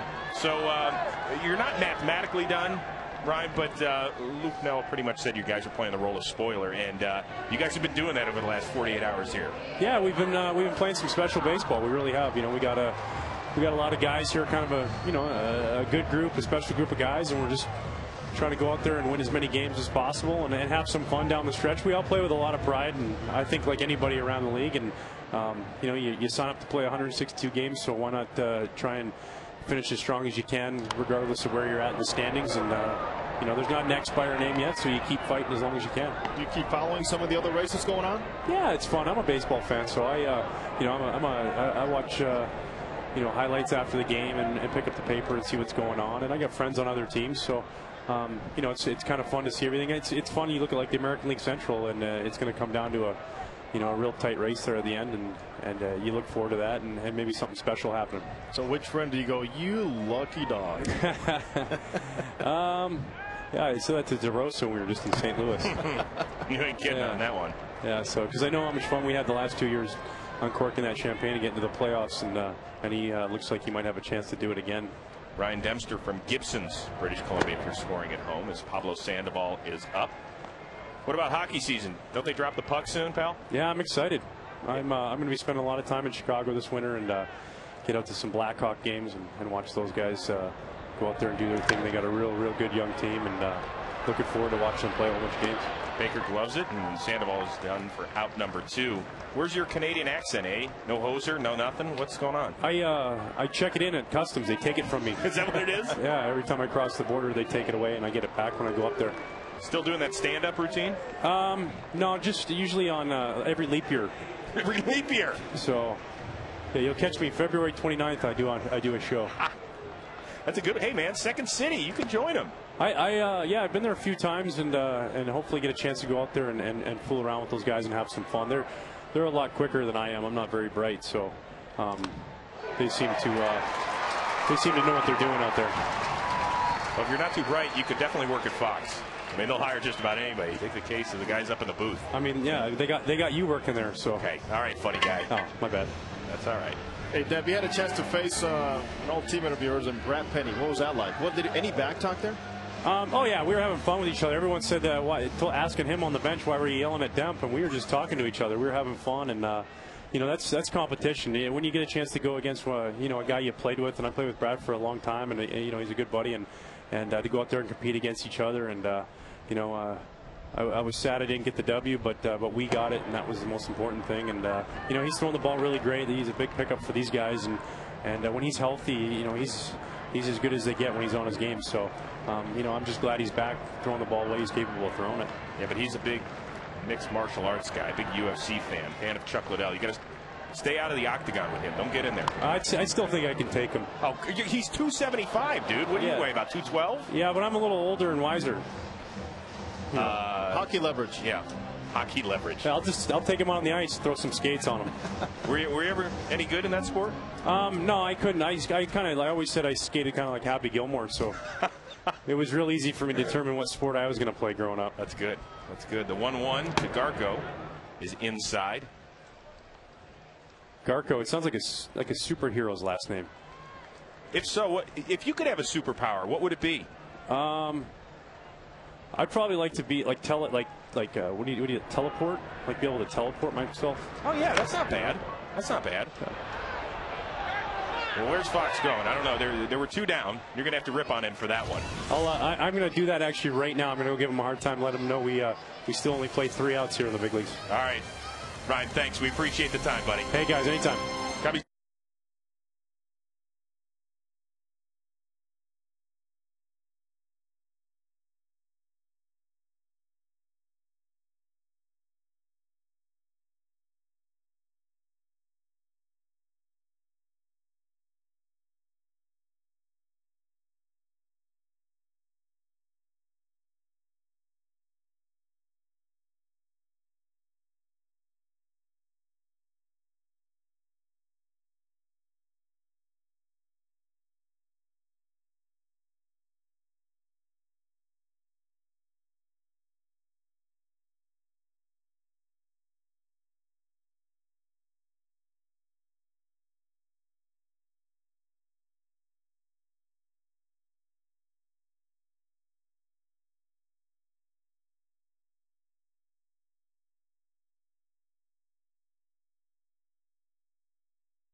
follow your favorite team no matter where you live with NFL Sunday Ticket on DirecTV.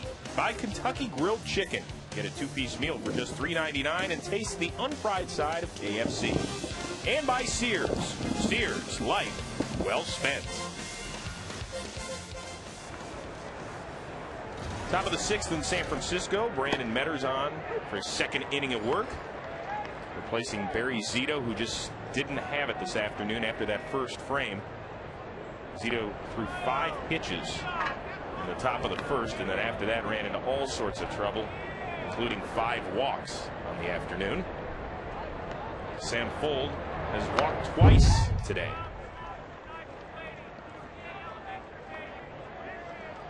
Well, Sam Fuld himself seems like he had quite a week there in one stretch, making plays left and right in center field and left field, and quite an interesting little tap here with his warm-up swing. Watch this.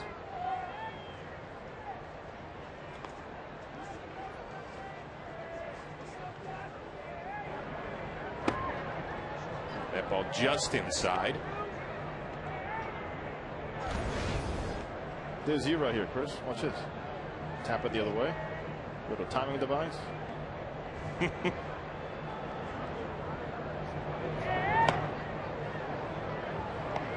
Sam Fuld, one of them smart kids, as we like to say. Teammate of Ryan Garco's at Stanford. Got his econ degree. Smart and athletic. Maybe this tap is like so calculated we don't even know what it means, huh? Like there's a physical element to it that requires numbers too. The 3-2. And Fuld has himself a base hit. So a hard hit there, and more hard hitting coming your way with week 3 of the NFL season tomorrow on Fox. Back during the pregame show, our guys will discuss whether or not undefeated San Francisco is a legitimate title contender in the NFC West. Plus a tough week 1 loss behind him. How will the Bears look to build on last week's victory? It's all on the 4 Drive 1 Fox NFL Sunday pregame show at noon Eastern, 9 Pacific. Only on Fox. The boys having another fine season and a lot of fun so far. Aaron Miles pinch hitting for Tom Gorzelani. Lays down a bunt. Metters barehanded throws, and there's one down as Fuld moves up 90 feet. How about those big week 3 games in the NFL on Fox? Matt Ryan, the Falcons, are they for real? They're up to visit Tom Terrific and Giselle's man up there in New England. Also the Giants and Bucks, they'll do battle. And what about Frank Gore? More than 200 yards on the ground. He's going to have to tote the rock against Adrian Peterson and the Vikings. Check out your regional action on Fox NFL Sunday. Pregame at noon Eastern, 9 Pacific. Matt Ryan and Tom Brady. Well, plenty of pigskin in the air tomorrow up in New England. More information, log on to foxsports.com. How much pressure will there be put on Brady as the Jets did to him? Well, if you think about it, they're a strong 2-minute drive against Buffalo from being 0-2. So the Pats really would have had some work to do.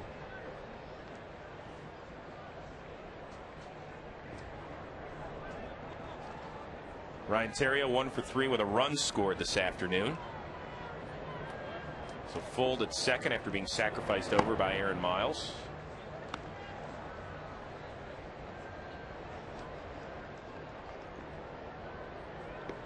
Only down by 3 right now, so Metters has a very important inning in giving his offense an opportunity to look up and say, we're still so within reach, just give us a chance. It's all on his shoulders right now. The 1-1 pitch by Metters. Called strike. Waldis Joaquin getting loose in the bullpen for the second time this afternoon.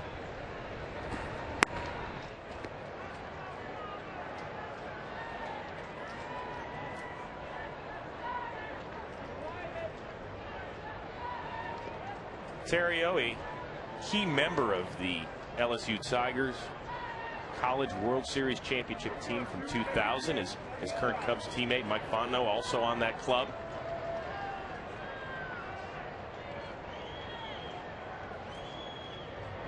Swing and a miss by Theriot as Metters gets him his first strikeout of the afternoon. Well, Fox Saturday Baseball is presented by Budweiser. Reach for the perfect combination of flavor and refreshment. Budweiser, the great American lager.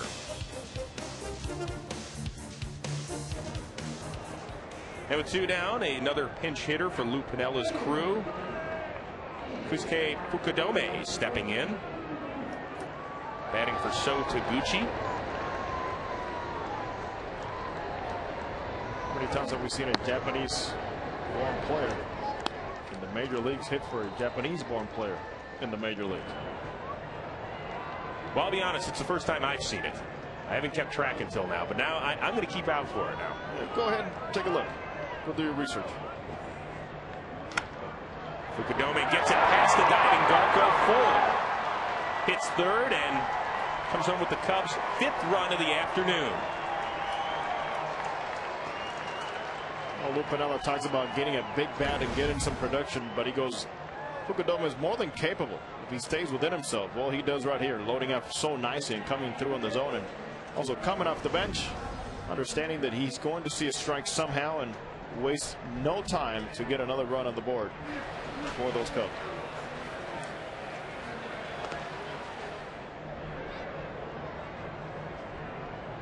Now it's Aramis Ramirez. Last time he was up, hit his 15th homer of the year. Derek Lee normally would be in this 3 slot, but he's missed the last couple of games. The neck issue. They're not exactly sure how Lee injured his neck or re-injured it. It's kind of something that's plagued him the last few years, but in that critical game on Thursday night in the 9th inning, he stole a base and upended Eugenio Velez and took kind of a knee to the noggin. And then after trotting home on Jeff Baker's home run, got slapped on the head during a celebration. So he's not exactly sure which one of those 2 incidents caused the pain in the neck. Just what you want to hear as a teammate. Ooh, I cost my slugger to be out of the lineup. Oops. That was Guzman. But it happened really when he slid at second base. As you mentioned, boy, what a tumbler he put on Velez. Very versatile player. Velez has played every outfield position besides multiple infield positions for Bruce Bochy. That's why he calls him a wild card. Ball lifted to the right side of the infield. Franson and Garco. It'll be Garco. But the Cubs tack on another. They lead the Giants 5-1.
Ramirez make contact. Sweet spot, my man, as he delivers number 15 for the year. A clutch performer. The fullback replay, Aramis Ramirez goes deep.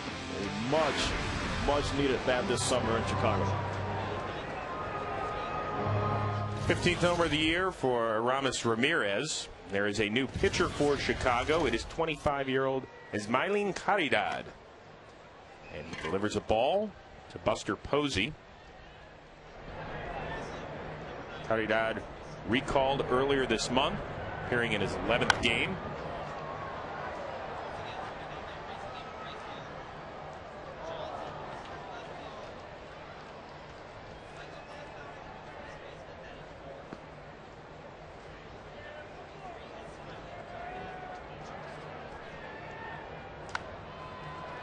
Posey lifts one foul down the right field line. That is Micah Hoffpower, the new first baseman, giving kind of an awkward chase down the line.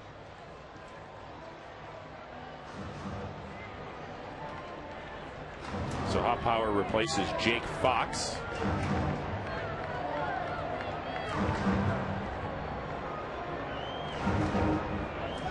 Buster Posey 0 for 2 on the day. 1 for 8 now in his big league career. Fouls another one away. We saw him get that first base hit last Saturday against Jeff Weaver, the Dodgers. Just 2,999 more to go. Yeah, we listen to his manager believing what he sees in that talent. There's going to be many more to come.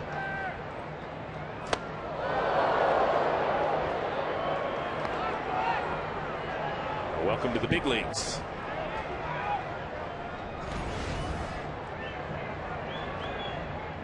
Posey, a guy who used to deliver the heat in high school, and his early years at Florida State, he used to run it up about 94 miles an hour as a pitcher. Ball lifted to right. Fukudome squeezes it for out number 1. Well, quick reminder, catch all the action of the 2009 Major League Baseball postseason on Fox and with our friends over at TBS. The excitement begins October 7th with the divisional series. Hard to believe we're just a week and a half away from that meaningful October baseball. We will rejoin you Friday, October 16th with Game 1 of the American League Championship Series. Well, National League really taking a nice twist, especially for best record. Right now, the Dodgers with the upper hand. That one bounces out of the hand of Giovanni Soto. Now, if the season ended today, the first round matchup would be the Dodgers against the Cardinals, who are stacked at the top of that rotation with Carpenter and Wainwright, Pinheiro as well. Who knows what Joe Torre would do at the top of that rotation? Probably be Randy Wolf to start it out. Maybe Kuroda pitching in that second game. You got Kershaw back. You got Padilla. You got John Garland. So Joe does have some options. The biggest question is Chad Billingsley. What's happened with him? 1-1 pitch to Sherholtz. Swing and a miss. Actually, that was it for Sherholtz, as he was behind on the pitch and I was behind on the count. As for the other possible series, Colorado against Philadelphia. Phillies do lead the season series in that one. Top of that rotation pretty good from the left side with Hamels and Lee. But Colorado's been blazing ever since Jim Tracy took over. Outstanding. One of the best base running teams the Rockies have seen in a long time. A well-rounded ball club. Fred Lewis, the pinch hitter.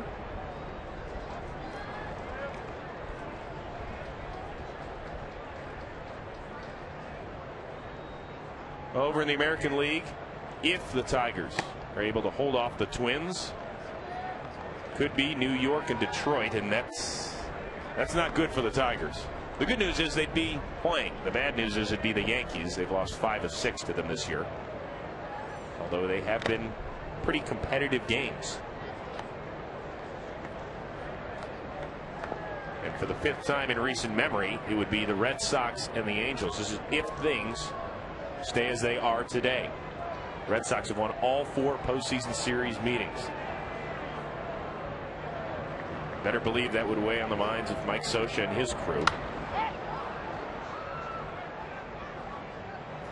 And of course, after those matchups, you'd finally get the ALCS. Might it be the Yankees in there for the first time since '04? What about the Tigers? The Angels, no stranger to the postseason party, or the Red Sox. It all gets going right here on Fox Friday, October 16th. Well, first, one thing that really has been lost here is the job by Joe Girardi in New York and how Joe has actually approached some situations differently. And he's learned from the past, very fiery manager, detailed, but he has delegated more of the responsibilities this season to a lot of the coaches and has really paid off nicely for Joe Girardi. Well, going after his 99th win of the year today, and Fred Lewis caught looking. Caridad a solid 1-2-3-6, and the Cubs lead it by 4. We'll return after a break from your local Fox station.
The Great American Lager.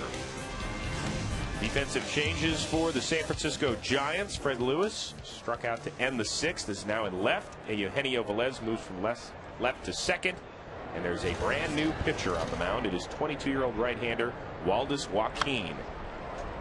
Like a Hoffpower fouls one away. Joaquin made his big league debut back on August 4th.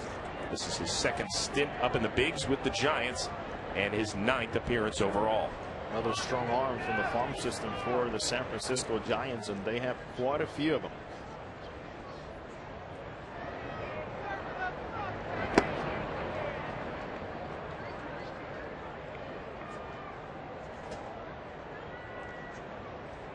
Hoffpower, a guy that provides plenty of pop. 10 homers in just 98 games this season. Rips one to left. Lewis comes on and can't quite glove it. So Hoffpower and the Cubs have yet another leadoff man on. Seems like the ball is always going to find you the minute you come to the ball game, huh? It was catchable. I don't think he had a good idea of the angle and the way he positioned his glove to catch that ball, with his thumb facing down instead of sideways. It's an error on Fred Lewis. Then, of course, from up here, everything looks easy, huh? Jeff Baker, 0 for 3 on the afternoon. Looks at a ball.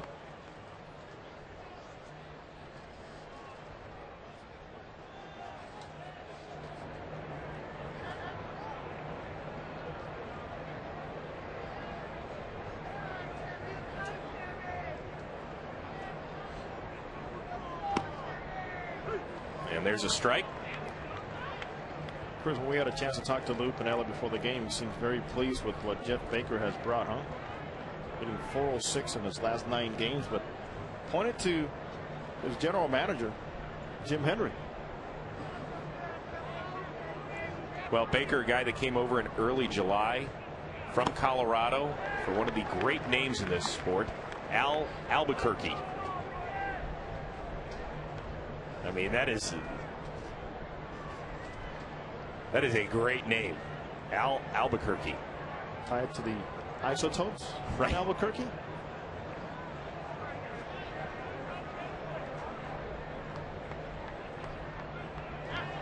Hoffpower's up and running. Posey's throw is not in time. Stolen base for Hoffpower. Right away, the young catcher is going to go out there and say, okay, men at second base, this is the sequence we're going to use. But Joaquin gave Posey no chance here to throw this guy out at second base. And going back to something I mentioned before, he threw out 39 of 89 in the minor leagues this season. That is a remarkable percentage. Well into the 40s, almost unheard of in pro baseball. Well, the 2-2 pitch, gloved. And throws, and they've got Hoffpower at second. A great play by Waldis Joaquin just to get the ball and then to have the wherewithal to cut down Hoffpower at second. It's not good base running, but look how much time he took to make sure he had somebody over second base before he makes that throw. A lot of times we'll see a play like this, you see the pitcher rush and throw the ball out there, but there's nobody there. Great timing play. Almost like a pickup play, huh? Very, very good. So the defense did Joaquin in at the top of this frame, but here he helps himself. Baker on at first with 1 down. And Reed Johnson, who's had a solid afternoon, looks at strike 1. Johnson doubled in the second. Pair of walks since then.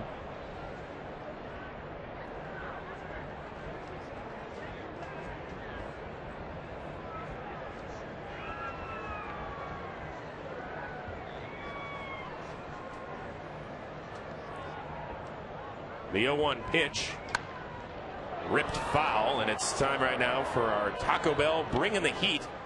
Our starters, Gorzolani and Zito, long gone, but Gorzolani left a lasting impression. Also brought the heat, 94 there in the 4th. Really got better as the game went along. What I really liked about Gorzolani today, he took it to another step when he needed to and did not mess around. He went to number 1. That fastball, in and out, kept it down. Now 2 starts in San Francisco for Gorzolani. He's given up just 1 earned run in 14 innings of work.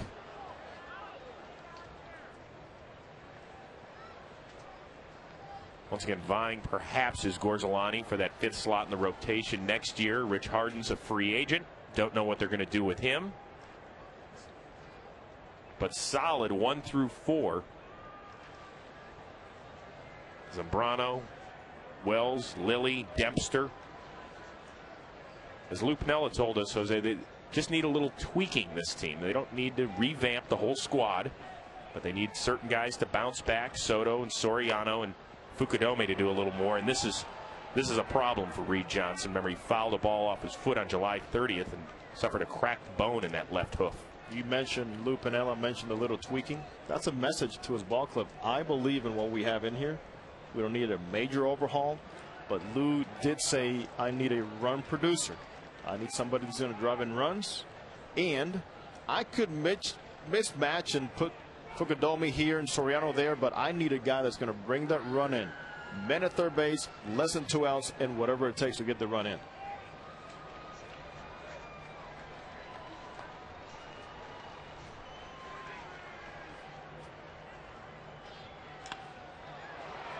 And Johnson dumps one into right. So runners at first and second now with 1 down. One thing is you get to the big leagues, some of the habits you have to break. What I see from Joaquin, look at his hands break here. A little too early for me. Watch. He's showing the hitter a little too much too soon. When the hitter picks up fingers and wrists and the way you go about breaking your glove and your hand, a lot of things are going to be read in the big leagues here quickly. Speaking of breaking, they're looking at Reed Johnson's foot.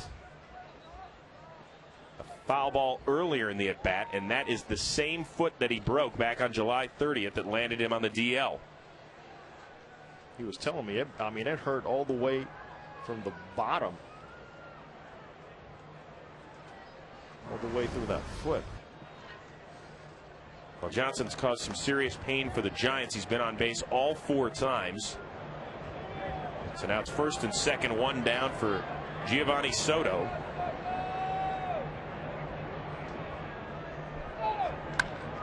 Ball ripped to left center, but it is gloved by Torres.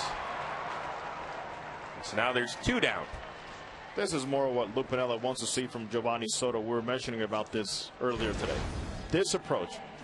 Let the ball get to you. Trust your hands and stay inside of it.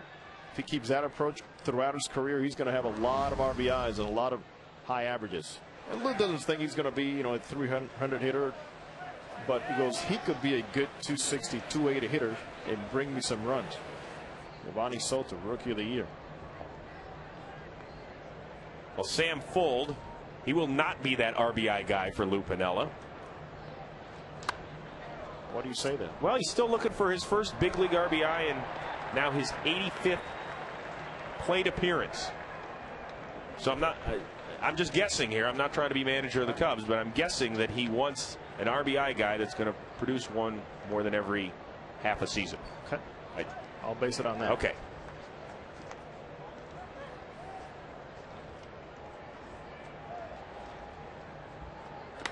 Well, there's a ball ripped down the right field line. Just foul. This game is just not fair sometimes. The entire Fuld family. Huh? Yeah, the Fuld family hoping that that was going to be the first RBI in the career of young Sam. Come this close. Beautiful swing. Those white lines, man. He's going, move him a little bit more that way. I want that ribeye.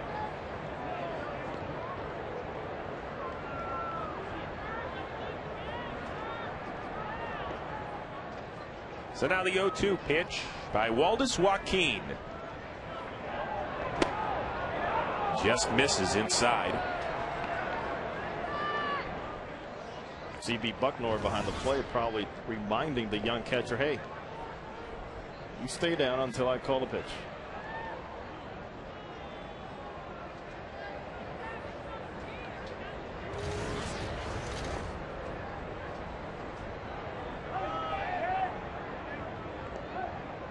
The 1-2. Ball lifted foul. Sandoval giving chase when running out of room. Well, the Cubs can feel a little bit better about their situation. They have won 5 of their last 6 games. Yes, they were hoping for a three-peat in the NL Central. But let's remember, this is a team that hadn't won consecutive division titles until Lou Piniella got here since 1908. Which was a pretty good year for the franchise. But when you have waited now 101 years for that championship, patience wears thin. And let's be honest here. This is the team that was expected to roll all over the opponents in the postseason last year. Quickly. And they got swept by the Dodgers and quickly got out. Part of the problems that they had in the playoffs led them to the signing of Milton Bradley and everything that came along with that.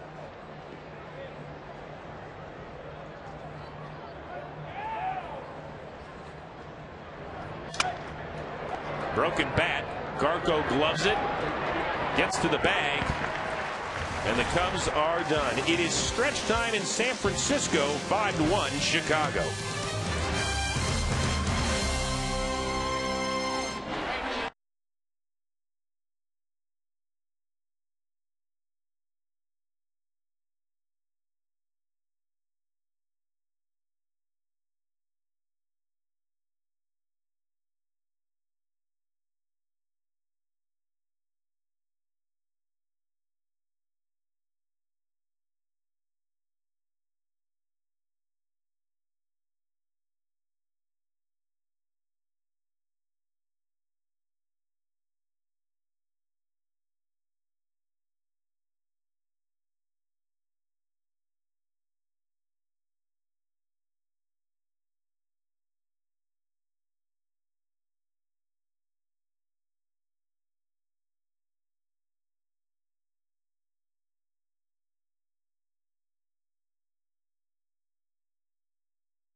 bottle of water and a bottle of the clear Gatorade for me? I like it at room temperature instead of cold. Really? Yeah, what's so funny about that? What's this guy's name? Metters. Okay, thank you. No wonder you were laughing at me when I said I wanted it at room temperature. I thought you guys had bottles, man. Yeah.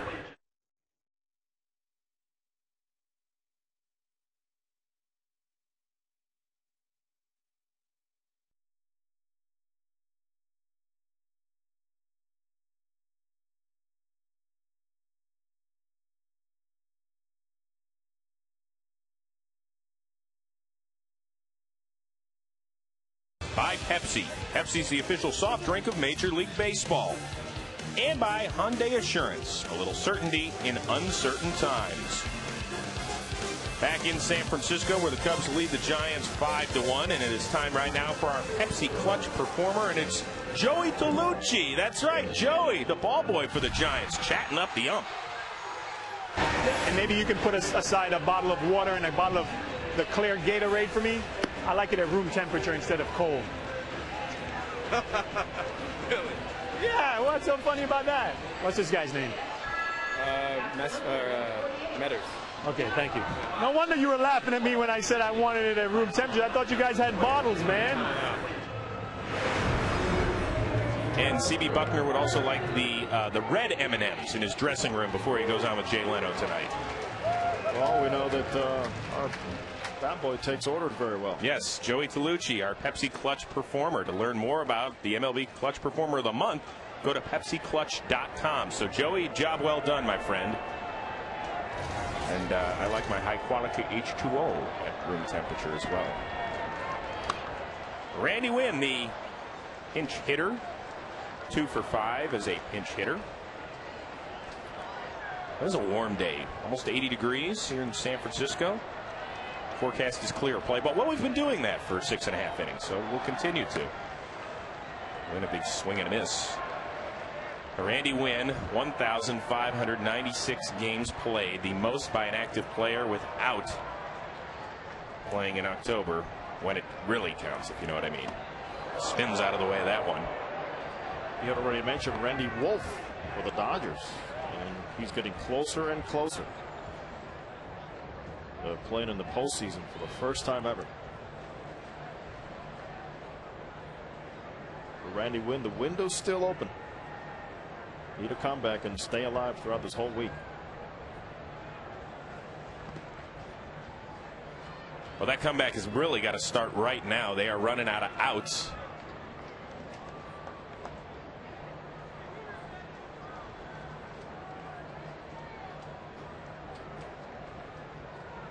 Another offensive struggle for the Giants as Winn lifts one foul. And if you're the Giants, what do you try and do in the offseason to help this pitching staff out that has really been so solid? Kane and Randy Johnson missed significant time, but Jonathan Sanchez picked up the slack a little bit. Obviously, Lincecum, who's going to be talked about as Cy Young candidate for the second straight year. So you're asking me what I would do? First thing I would address is the manager, Bruce Bochy, is coming back, and keep the continuity from the players to understand what philosophy we're going to be playing under. Well, this is the 25th inning they have played in this series against the Cubs. They have scored 3 runs. And if you're a Giants fan, that is a familiar refrain throughout the season. They really don't have a lot of pop in the outfield corners. Sandoval's been phenomenal. Ishikawa at first has been kind of hit and miss. He's been great at home, but really brutal on the road. Do you bring Molina back? And will he accept a lesser role? Oh, ripped by Winn. And he's going to start running. Well, it is a leadoff double for the Giants here in the 7th. Just what they needed at this point.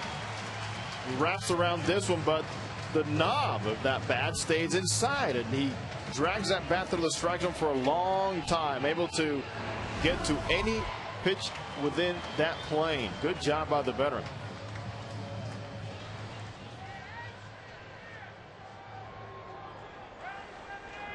Top of the order now, Eugenio Velez, who is 0 for 3.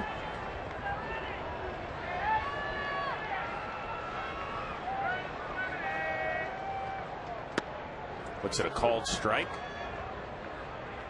from Ismailin Caridad, who is on for his second inning of work. Tom Gorzolani, the starter, 5 solid innings. Gave up just a run, 5 hits, struck out 5. Ball tapped foul. Well, now it's time for the Just for Men hair color hold leaders. Jeremy Affeldt of the Giants leads all of baseball with 33, and Carlos Marmol, well, yeah, he's taking over the closer's role for Lou Pinella's crew, but still up on the top 5 leaderboard. Just as these relievers keep their team in the game, you too can stay in the game with Just for Men hair color. Velez is no longer staying at the dish. A called third strike. When he knew it. Too close to take this pitch in this type of situation. With Caridad coming right at you. Well, John Bowker now on to pinch hit for Andres Torres.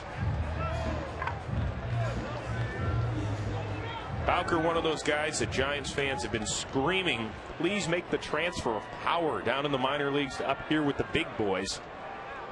Had a big homer the other night off of our interviewee earlier in the game, Ryan Dempster. In fact, drove in 2 runs on Thursday night and thought maybe it was going to be the game-winning RBI until Jeff Baker spoiled the dreams.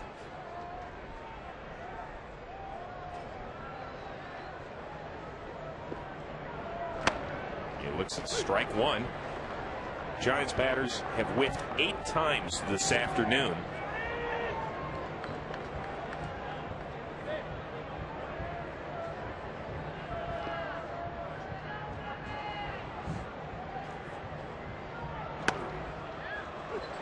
A second called strike.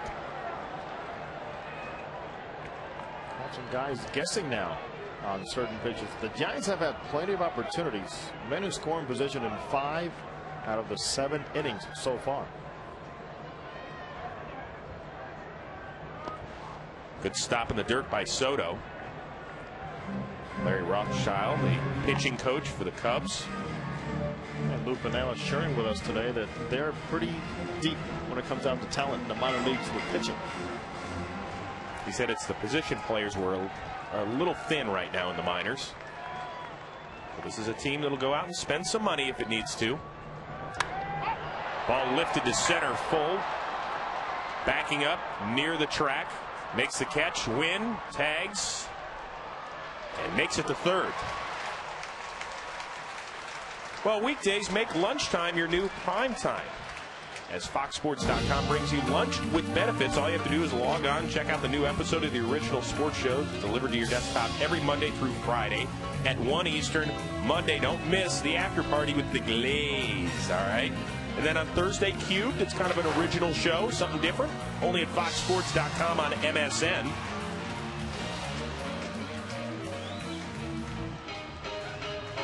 Center fielder breaking back. What a great job by Full in center field. He knew exactly which route he wanted to take, and then he waits for the ball there. Kung Fu Panda up with 2 down. First pitch swinging. Fukudome squeezes it and gets it done, as the Giants don't yet again. They leave another man stranded.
26-year-old right-hander, the former Chicago Cub, Bobby Howry, on for the 61st time this season.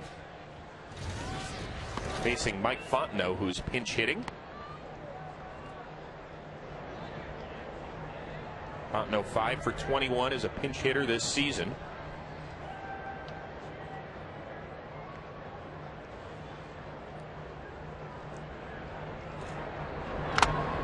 Foul back.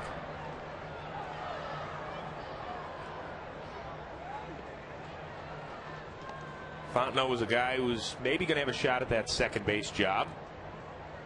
Just didn't take it and run with it as Lou Piniella would have liked. And now is pretty much given way to Jeff Baker out there the second half of the season. And let's see what they do in the offseason.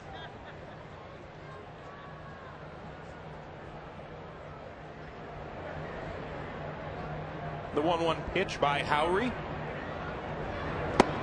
Swing and a miss. Howry, originally a 5th round pick of these Giants back in 1994, but he was part of that crazy 8-player trade in '97 with the Chicago White Sox, where the Sox dealt away 3 really solid arms in Alvarez, Darwin, and Roberto Hernandez when they were only 3 games back in the division. Ball tapped foul.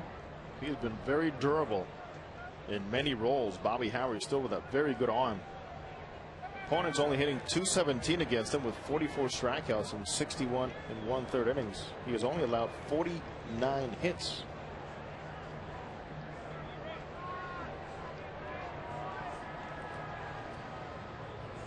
Now the 1-2 pitch by Bobby Howry.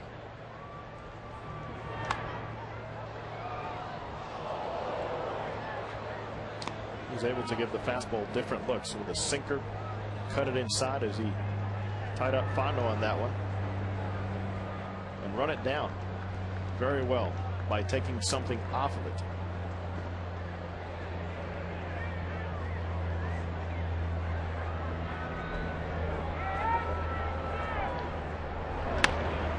Ball tapped to Garco, who will take it himself.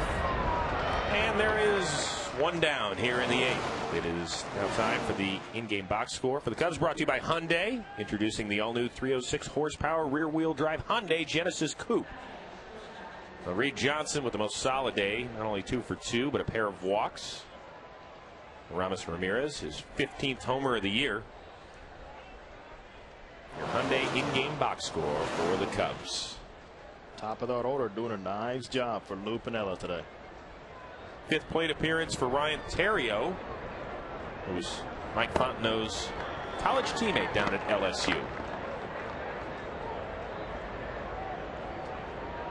Theriot has now played or started 141 games at shortstop for the Cubs this season.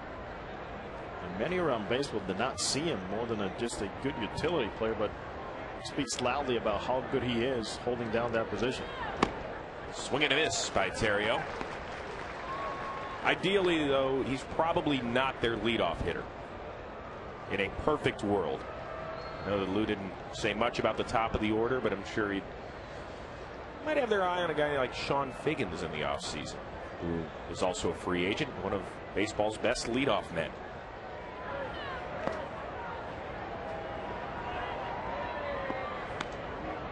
When it comes down for Theriot and on-base percentage at .345, he has walked coming into this game 47 times, but he's almost struck out 90 times, Chris.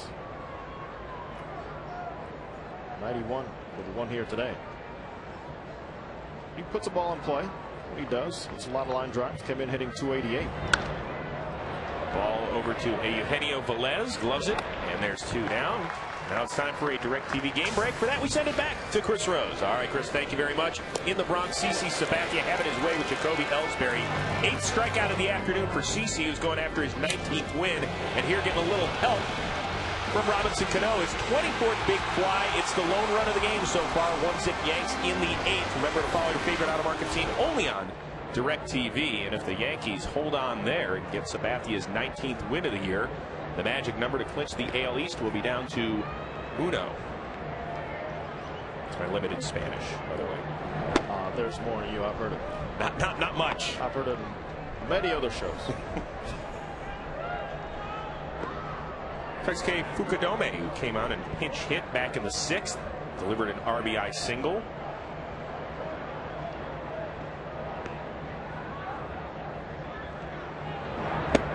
Fukudome spent much of the year in center field to accommodate Milton Bradley out there in right, but ideally Lou Piniella said he'd like to move him back to right and thinks he can be a Gold Glover out there and really be probably the best defensive right fielder in the National League. Calls him a very solid right fielder. He goes, not a very solid center fielder, but a very good right fielder. Hey, Lou, it's Lou, man. It's going to come out that way. Gotta love that honesty. That ball is low. And I asked Lou about Fukudome as a hitter. You know, production. How do you get more out of him? He says he could be better. I think he's a very good big league hitter. But he didn't say, hey, you know what? We'd like for him to become Hideki Matsui and put up all these numbers. It's not going to happen.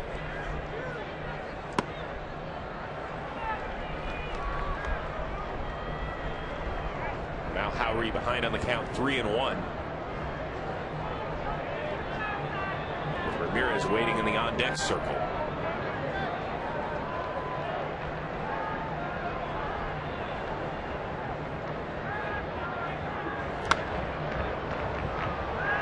Is full. I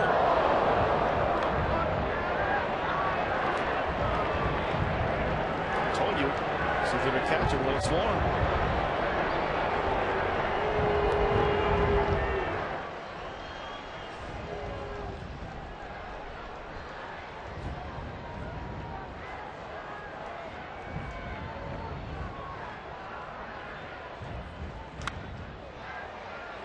And we'll do it again.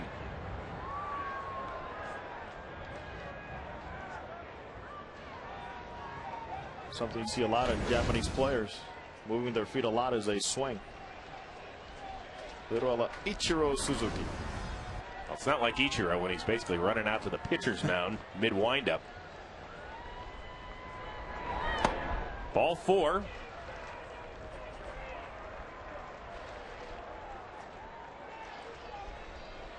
Sixth walk of the afternoon by Giants pitching.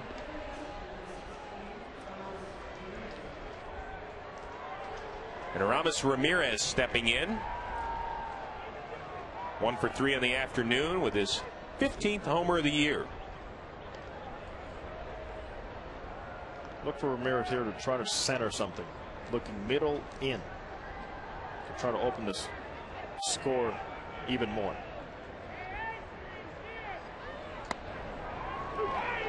Ramirez, you know, sometimes, Chris, pardon me, he flies under the radar a little bit, even though playing in Chicago, but since 2001, he has been the most productive third baseman in baseball.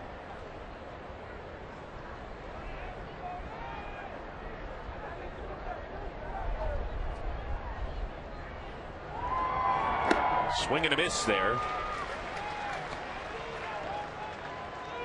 So Ramirez behind 0-2.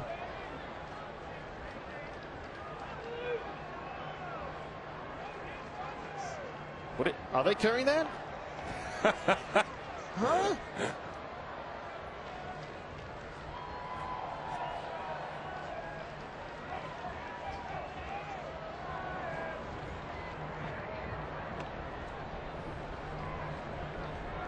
Okay, I see. I see. Hey, listen, you and I live near Hollywood, so, you know, that could have been anything. That could have been a fake background, you know. Little green screen. Yeah, who knows? Tricks of the truck.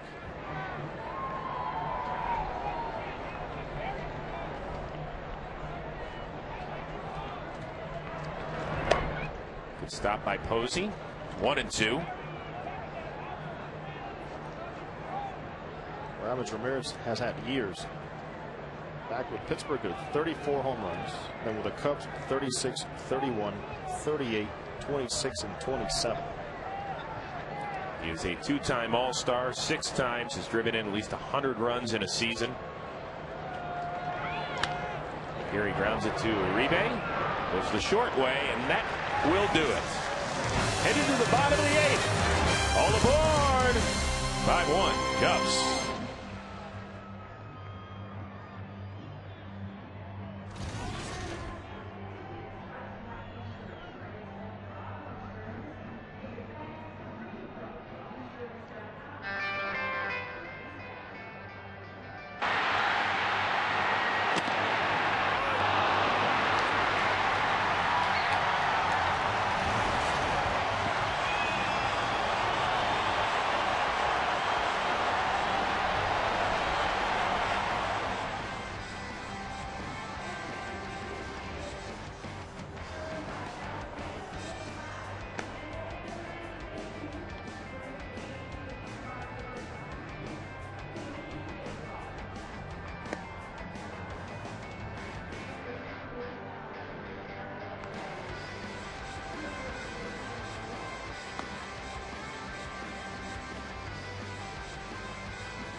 By EAS. Don't waste your workout. Finish it with EAS Myoplex. Another gorgeous afternoon here in the Bay Area. Everything except the scoreboard is pleasing to the eye for Giants fans. Down 5-1 in the 8th as the Cubs have their third pitcher on the bump. And time is running out for the Giants in this game and also in this season. It is 30-year-old left-hander John Grabo, who came along with Tom Gorzolani from Pittsburgh to Chicago back in July in that 5-player trade. Grabo has really been phenomenal since putting on a Cubs uni. He is a free agent to be. The Cubs have said, we want this guy back. He's going to command a hefty penny. As we talk about the Cubs, remember there's also a transition of ownership here as to the will affect free agency. Well, Uribe gets into one and it is gone.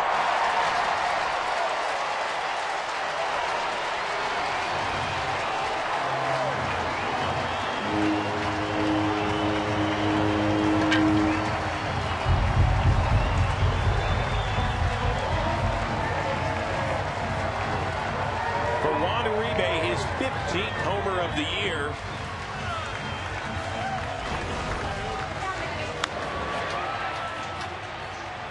And a sweet swing. Short to the ball, as he told me before the game, not to try to overdo it, especially against lefties where he seems to fly open too much. Well, not there. Well, the ball flew.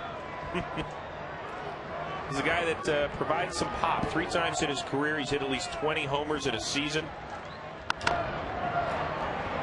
Garco bounces one up the middle. Terrio gloves high throw, but hot power comes down on the bag for out number 1. Time right now for the in-game box score for the Giants, brought to you by Hyundai, introducing the all-new 306 horsepower rear-wheel drive Hyundai Genesis Coupe. And with the exception of a man Juan Uribe, not much damage done by the rest of the teammates. And many opportunities very early going. Uribe, let's not forget too, he was the shortstop for the world champ White Sox in 2005. This ball grounded to second by Buster Posey, and he is now 0 for 4. Find the barrel. That's what he wants to do, is stay close enough where he can be able to reach out and use the hands without much body. Enough lower body to open up the hips and release those hands. I think he knew. But back-to-back groundouts by Garco and Posey, and now the Giants down to their last out in the 8th. It is Nate Schierholtz, who is 1 for 3 with a single. Looks at strike 1 from John Grabo. The other thing, Chris, about Uribe, non-roster invitee to spring training. Had no guarantees going into camp. I guarantee you that he will get a few looks this offseason. Hot Power's going to glove that one. And after the Uribe home run, 3 harmless groundouts, but the Giants get back within 3.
2.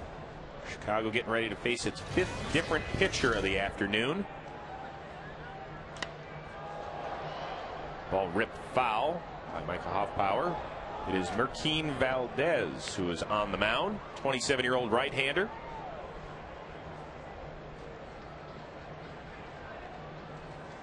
Valdez on for the 48th time this season. Ball misses. Valdez and his wife Claudia just welcomed the brand new little girl into the world on Friday morning. Little Layla, congratulations to them.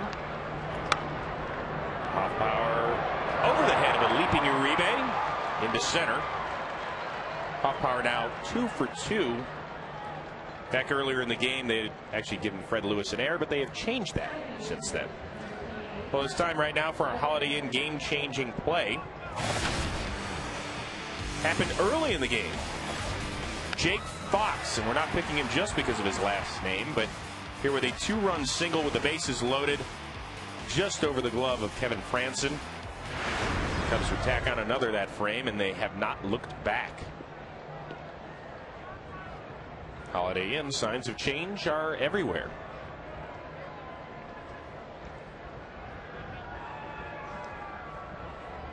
Jeff Baker, who has been pretty quiet this afternoon, 0 for 4, but he really delivered the blow that shook this franchise on Thursday night, and they really have not recovered since that 9th inning 2-run homer.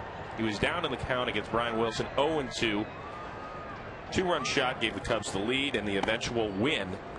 It was a night where the Giants, had they held on, they would have closed to within 3 of Colorado in the NL wildcard chase. And you could say this, and they've been fighting and clawing and scratching, as Bruce Bochy told us, but that has got to leave a mark. And Bruce Bochy said it left a mark. Top 5 that's hurt the most in the regular season. And he mentioned, he went back to the one many people talk about, those home runs given up by Trevor Hoffman to the Dodgers. Yeah, 4 straight homers. A game that was eventually won in extra innings by Nomar Garciaparra with a walk-off homer. He said that stung as well, but right now, if things don't change, San Francisco is going to fall further back in the wild card chase, and for all intent and purposes will be pretty much done. Ball misses. It's 2-2.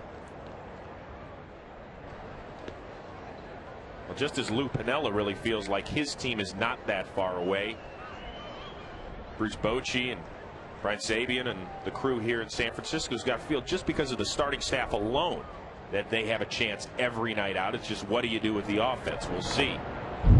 Ball fouled away. When you can plug the holes in the rotation, that you work with your offense. But, you know, ask teams like the Yankees, the Red Sox, how many starters did they take in the spring training? They're about 7, 8 deep. And right now, they're trying to find a 3rd starter for the playoffs. That's how tough it is to plug those holes in that rotation. So San Francisco's in a very good spot. That's a rotation in Boston that started the year with Brad Penny in it, who's now here in San Francisco. John Smoltz, they knew that he was going to be ailing. He came back in June and then got cut loose, but is caught on with St. Louis. But you look at the starters, where they rank. Top of the line, not only throughout the National League, but all of baseball. Take that base and go from there. Get those boys some runs. Ball gets away from Posey, and Hoffpauer is going to trot down to second.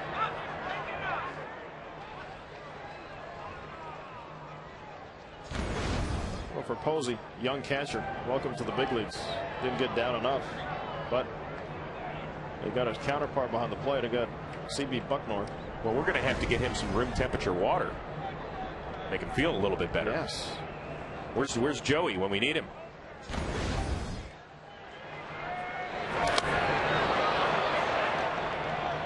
Sorry, with all that protection, it hurts, man. Hey, good job by CB Bucknor. He's wearing the mic for us today. Didn't even say a word. That's a tough guy back there. Well trained. You and I'd be in the fetal position, crying for mom. Terrible. Ball hit right at Darko on a line. 1 down as Baker's now 0 for 5.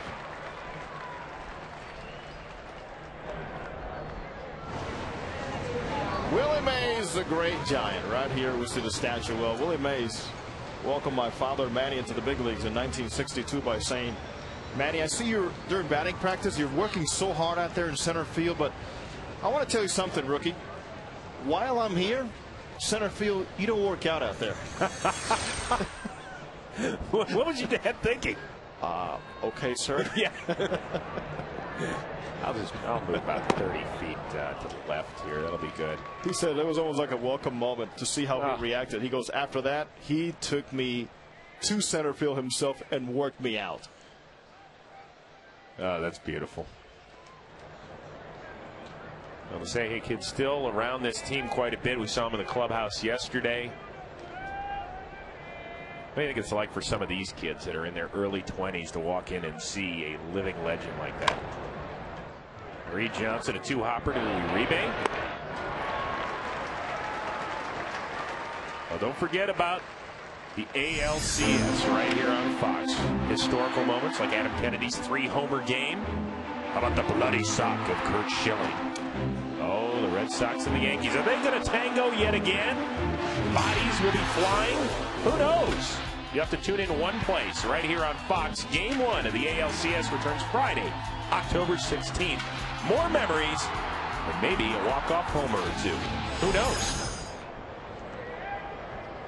One thing for sure, you got some great matchups booming. Red Sox, Yankees, Angels, Tigers, and the Twins are right there in the Central. Well, the Twins start the night 2 games back of the Tigers. Those 2 teams will meet in Detroit for 4 games starting on Monday. A critical series. Soto rips one past Velez. Hoffpauir will score and make it 6-2 Cubs. Soto with his 2nd RBI on the day. It's almost like Soto looking over the Lupinell and saying, "Is that the swing you want? Well, why not? Look at it." Repetition of what we saw the previous at-bat when he lined out to center field in the 7th inning. Approach that ball rightly, let it get deep on you. Doesn't matter how hard that pitcher throws. Great piece of hitting.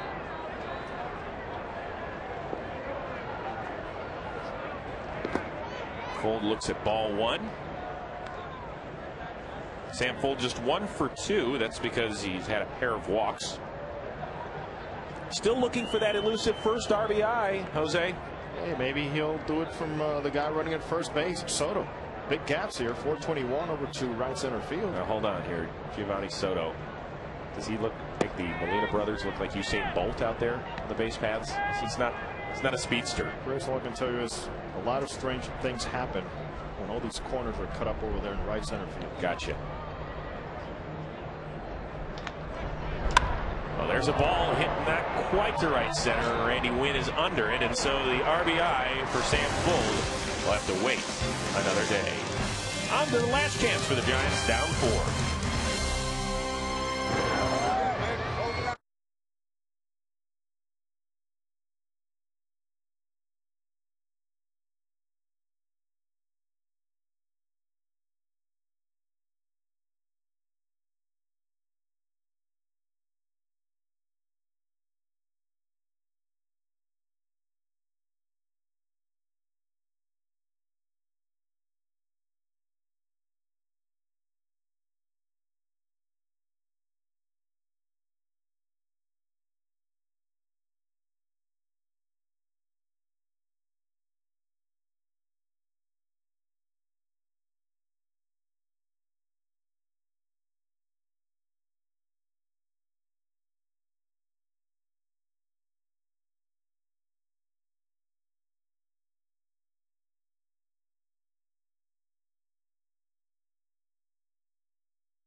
Hey, how do you get hit in the kneecap? I got hit right, you know where the shin guards meet? So when I bend, right there. So I got hit right in the kneecap.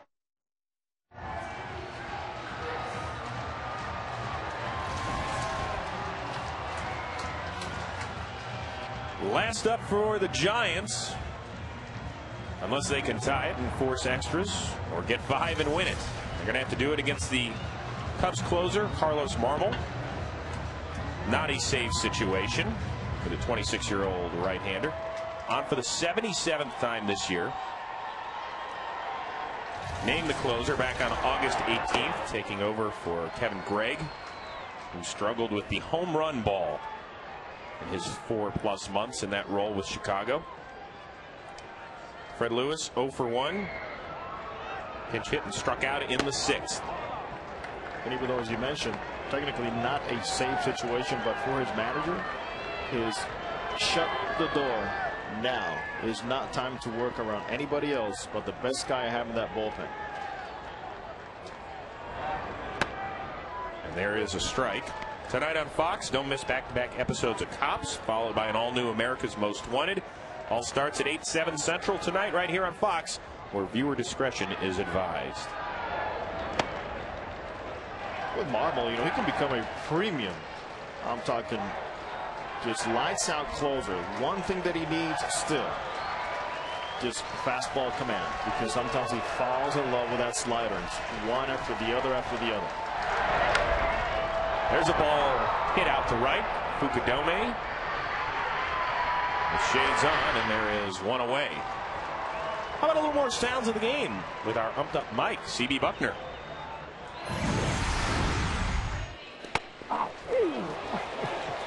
Hey, how do you get hit in the kneecap? I got hit right, you know where the shin guards meet? So when I bend, right there. So I got hit right in the kneecap. How does that happen when you have shin guards on? John Lester could have used that last night on the mound. Not allowed. He's hurting them. That's all you can say after the game. It hurts. By the way, if you're scoring at home, he's not an umped up Mike. He's a mic'd up ump. I'm new to this English language thing. It's not easy behind the plate. A hot day. With a stuff under that uniform. The umpires don't get to sit down between innings. No, that's true. That's true. Just remember, Jose, I like it at room temperature. Just like CB Buckner. So do I. If you've learned one thing from today's game, if you run into CB on the street, present it something. Yes. Give him some of that high quality H2O, but at room temperature. He's done a nice job back there. Randy Wynn, pinch hit and double to lead off the 7th, but pretty much the way the Giants season has gone, he was stranded at 3rd. Hey, next week on Fox Saturday Baseball, it's the final weekend of the regular season. We're going to bring you all the biggest and best games that actually mean something. Will it involve the Red Sox, who are basically going to the wild card? The Giants, who are down in San Diego? What about the Tigers, who are trying to hold off the Twins? All we can tell you is we'll be somewhere for the game with playoff implications. At 4 Eastern, 1 Pacific. Where? On Fox. Well, Giants down to their final out. Eugenio Velez, 0 for 4 in the afternoon.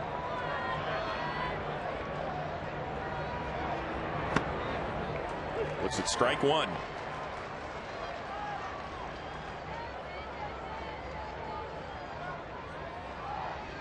Let's not forget about those hot Atlanta Bravos. One earlier today to close within 3 Colorado in the NL wild card. And now the Giants are going to be 5.5 back. The Cubs just 6 back of the Rockies after the 6-2 win. Tom Gorzolani, your winner. Barry Zito, your loser this afternoon in San Francisco. Cubbies win at 6-2.